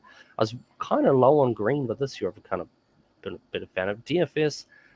Dorian Finney-Smith was probably one of the coolest players I've ever seen there. And just in personality-wise, obviously on the court, he's pretty, he is what he is. But as being a guy that you can really get behind, his journey of what he became, and part of that is probably what Luka uplifted him to be able to perform at. But all these players are now gone. And I wonder how much that actually impacts the team. Losing Luka and losing all these players, it's the edge of the abyss, I genuinely think. And we just got to hope and pray that maybe they move up, or at minimum keep their pick. I'm on the same page as you, man. Well, thanks for hanging out. I hope you have a good rest of the day. Yeah. All right. Well, thanks, Kirk. Thanks for doing this. Talk soon. See you there. Yep. Bye. Krishna, you're coming up. You've been waiting forever. I've been going person by person, but Krishna, what's up, man? Good to see your face. Kirk, can you hear me? I can. Welcome. When did we last talk? I think we talked. Before I There's did been this, so many it's been at least losses. it's been like at Yeah. least 5 or 6 games. It was one of your last lives, but I've been watching these. It's been good. It's been interesting. Not because of the streams are bad, but mostly because of how horrific the Mavericks have been. And and it's so funny. I remember I saw earlier in the chat someone mentioned who's a worse GM, Jerry or Mark. And the one thing I'll give Jerry credit for is at least he's openly the GM. Yep. Like there's no BSing it. He is the GM. Jerry also Like, never had a there's no player. hiding. Jerry has never had a player like that's comparable to Luka. Yeah. I would agree. Yes. Also because the sport is so different. Like to realistically, me, it's like getting Patrick Mahomes and then effing up everything for 4 years. Yeah, I would agree. But the thing is, it's like it's hard to compare because just getting a talent that good, especially at quarterback, is way rarer than I think in basketball. Because like we've just seen it, and I know someone was up here earlier. I forget. I think it was Brandon. No, it was not Brandon. I forget. I apologize. But they were mentioning like why do the Thunder get a pass? And I think the thing is, we look at the Thunder and we look at their tanking and we say, oh, but they're just tanking. But there is some systematic plan to it. Like that trade to get Paul George out happened at the same time as Russ. Like it was probably adaptive. Like it was probably a thing where they would have gone with Russ and PG. But as soon as they saw PG was going to go, they also had something for Russ. And, Shea like has now, he won't make the playoffs this season, or I guess technically the play-in, but he's made the play-in or at least the playoffs at some point, and his development as a player has been linear with the talent that's developed alongside him. You still have Josh Giddey, even if he's good or not. You have 2 Jalen Williams, and one of them also looks like a really solid prospect. You have Chet, you have no idea what he is. You have other picks, and that's kind of the difference. Is there's just a lot of talent that are in a similar age bracket as their superstar in Shea. And it's kind of why earlier in the season, you talked about there was people tanking. I wasn't full tank, but I was definitely this roster just needed to be retooled.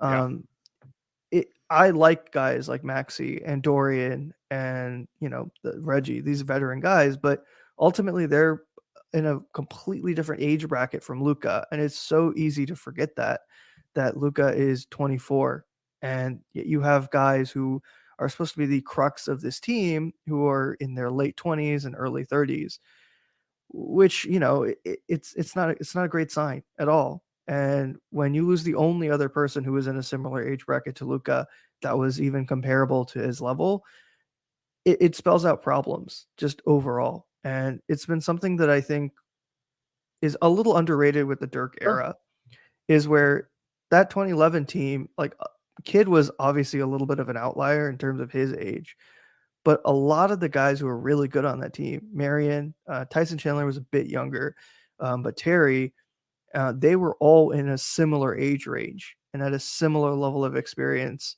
whether it was on that Mavs team or elsewhere. And kind of the problem is, you have guys who have had other experiences elsewhere, and you have Luka who's had his own experiences and is probably still going to have others, obviously. And it's just kind of this clashing where it just doesn't fit. You just don't have a great fit in terms of the age profiles and brackets. And then similarly, you just don't have the right kind of bracketing of player talent, right? Like even before the Kyrie trade, I always felt like there was just too much of a gap between Spencer as your second best player or whoever you wanted to, and Luka. And now Kyrie is definitely closer to Luka, but the gap between Kyrie and your third best player is still very large. Yes. And it's not that there's never going to be a jump. There is. But if you look at a lot of the best teams in the league, like the Bucks or the Celtics, that gap is like the 4th, the 5th, like under the starters. It's usually like the 7th or 8th player where that gap is immense, because it means that you have at least a few guys who you can rely upon later in the rotation. It doesn't mean there's not gaps. And obviously, construction as a whole is so different. Right. But it's that's what's so frustrating to me is that there are definitely ways this roster could have been improved earlier. I think Tim Cato pointed it out when he ironically did a pod, I think right before the Sacramento game called the season's over. And he talked about how Cuban has had a tendency now to pay the max guys and tend to pay players 15 or below, but he's not ever paid anyone in this $20 million bracket, which is the kind of bracket underneath a superstar that you need. And it's something that I don't know whether it's just I don't think we should pay players in that bracket, or I just don't think we have players in that bracket. But I think it's a really good indicator for how there's just been a poor evaluation of the talent that they have on this team, and then a poor evaluation of talent in the league in general.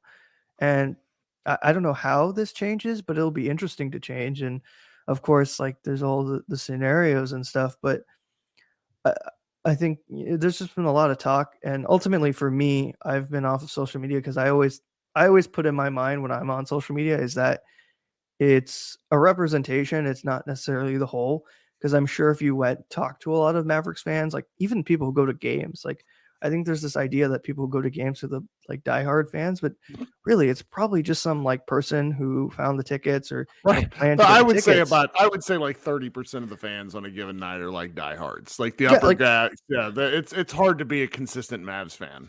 Like if you asked most Mavericks fans, like who did the Mavericks trade to get Kyrie? I don't think a lot of fans would be able to tell you. Yeah. Like I genuinely Particularly when don't you think. go in the lower bowl, that's for certain. I've been to games where like people don't know who half the players are, and it's like, I mean, exactly. Like, how many people knew who AJ Lawson was? Like, who knew that AJ Lawson was on our summer league team this past year, and that he wasn't actually on the team when the season started? So it's like, and I think now we're kind of seeing, and it'll be interesting to see if a lot of those fans start to look at a season like this and go, like, what are the Mavericks doing? And you've kind of put it best, and everyone's put it best. It's not just owning up for the mistakes you made, but it's then you have to rectify it and learn the lessons. And I think the issue is before the Brunson thing, Cuban constantly went around and talked about how Steve Nash leaving was his biggest mistake, you know? And I'm not going to say Brunson is that. I don't think that. But it felt like he just talked about learning the mistake and never really acted upon it or never really realized any of the mistakes that happened. And it's not to say no one can make mistakes, but the issues are you can talk about all these things and say them, but without the action to do it, it's just garble. And I feel bad for all the media, like guys like Tim Cato and Tim McMahon, these guys, people who have to be there, like Grant Afseth, like people who have to be there and listen to this and like try to be attentive when it feels like they're not even being attentive or really putting their own effort in, which is kind of frustrating. Yeah. All of this is frustrating. I mean, it'll be interesting. I still like draft stuff. It was really interesting last year. Just because, it's evaluating players. Like it's always going to be hit or miss, but especially a draft like this where there's so much talent, it will be very interesting to see. So hopefully we get something good out of it, but otherwise, hopefully everyone has a good night. I don't want to keep us waiting too much longer. Well, appreciate you coming on, man. We'll talk soon, okay? Yeah, take care, man. All right, good night. Okay, guys, I promised everybody that we're going to do, when we do these live shows, anybody that's like really listening at this point is just still a sicko, and I couldn't be more grateful for you. We're going to end every live show with the Tankathon rule. That's what we're going to do. We're going to resume the journey. Why does Tankathon do this? Like just let me find Tankathon, Google. Then we're going to switch over to the right thing, and then we're going to make my screen a little bigger so we can actually see this thing this time. Man, there's so many ads on Tankathon. That's all right. We're gonna get out of them here. Okay, so coming up on the stream, let's go to present. You'd think I'd be in a better place to do this. I'm just so tired. I'm not really thinking straight. All right, so we got our Tankathon odds. That doesn't look the best. Let's shrink it to 90. Why is this there? This is quite the. All right, so here we are. We got everything up. Those ads look a little better. Dallas right here, firmly locked. This pick is currently not traded because it is protected pick 1 through 10. Let us sim the lottery. We're going to do it once tonight. Dallas stays at 10. Interesting. God, that I love these flattened lottery odds. Okay, guys, this has been a lot of fun. As always, appreciate you hanging out. Please go. Oh, hey, we got one more joiner. I just see Ray clicking in. Hey, Ray, what's going on? Hey, buddy, how's it going? All good? I am whipped, but that's okay. We're still here. We just have to try to think glass half full because what choice do we have, really? That's right. Yeah. So I've been a big Mavericks fan from New Zealand all the way back since Dirk's, what is it, the 04-05 season. It's been, I don't even know what to say. The Sacramento game really puzzled me. Mm-hmm. And then seeing the news today before the game started that they're sitting everyone out. I think they expected to sort of organically lose that game, and then they didn't. Because players don't quit, but I think they thought they were just going to get beat. And the Kings run the second night of a back-to-back, and they just punched them in the mouth. And then I think everything came to a head pretty quickly. And then Dallas did this just so blatantly. Yeah. It's one of those. It's just one of those moments where you kind of just go. I was kind of glad to hear kids say that there's going to be a lot of changes, but again, with kids' press conferences lately, who knows what he means anymore? Right. He says so much. Like a Laker fan friend of mine, so the Los Angeles Lakers, who deal with all sorts of media chicanery, came on. I went on his show, and he's like, Jason Kidd has had the weirdest press conferences of anything I've seen this year. I was like, oh, okay, good. It's not just me. That's how I feel. But, I don't have the best perspective. He does this dry humor thing where you kind of just go like, dude, are we, what do you actually think? Right.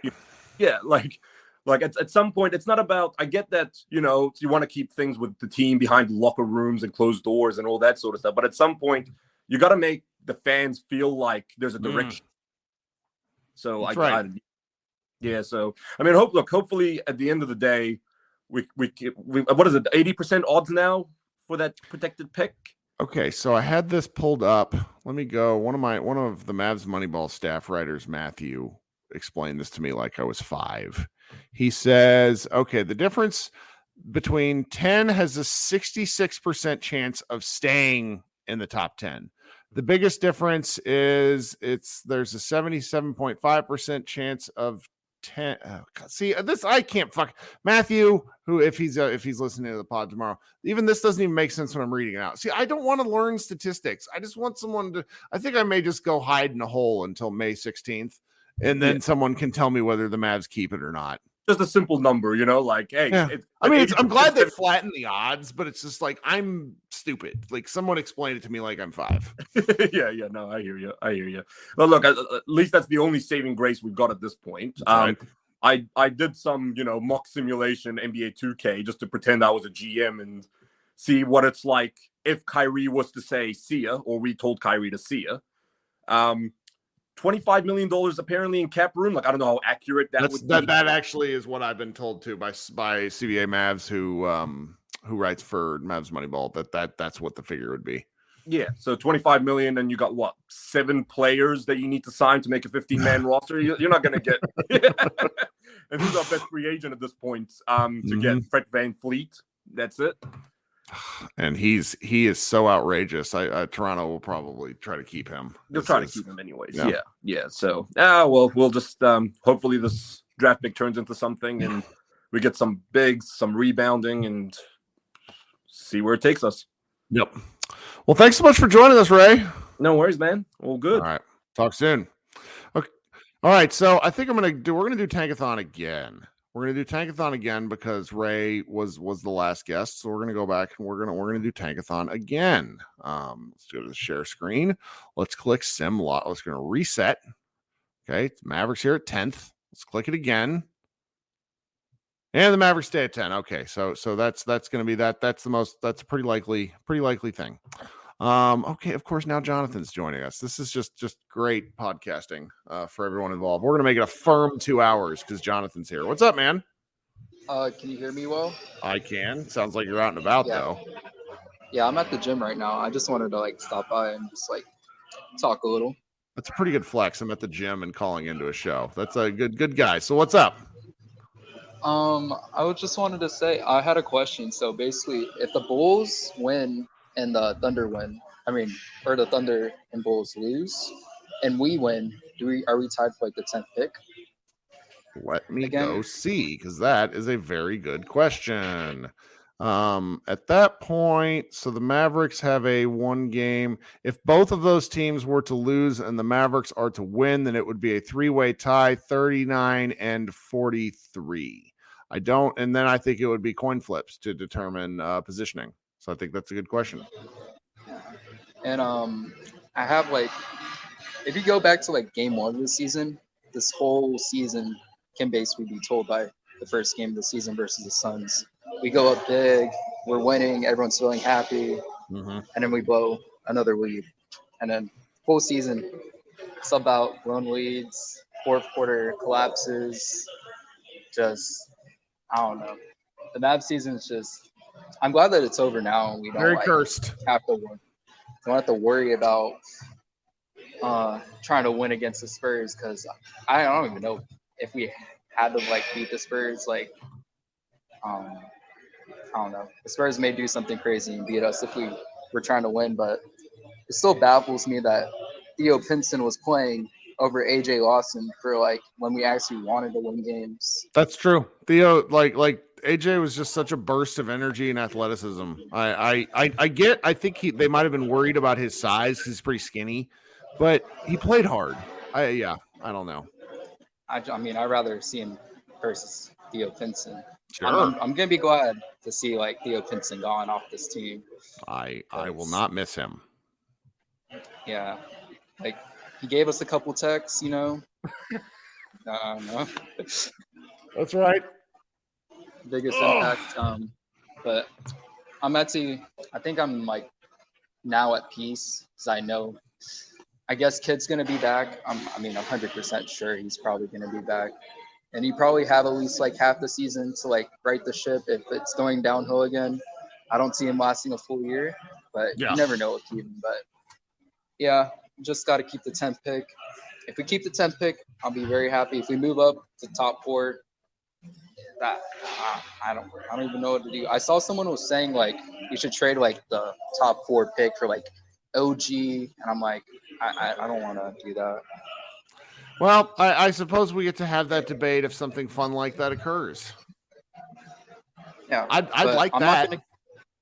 Yeah, I mean OG, but I'd rather just take like the young talent. Oh no, I just meant I'd like the ability to have the argument about what would we do with like the number 4 pick. That would be fun. Yeah, and the pipe dream of Wemby, but I'm not even gonna think about that.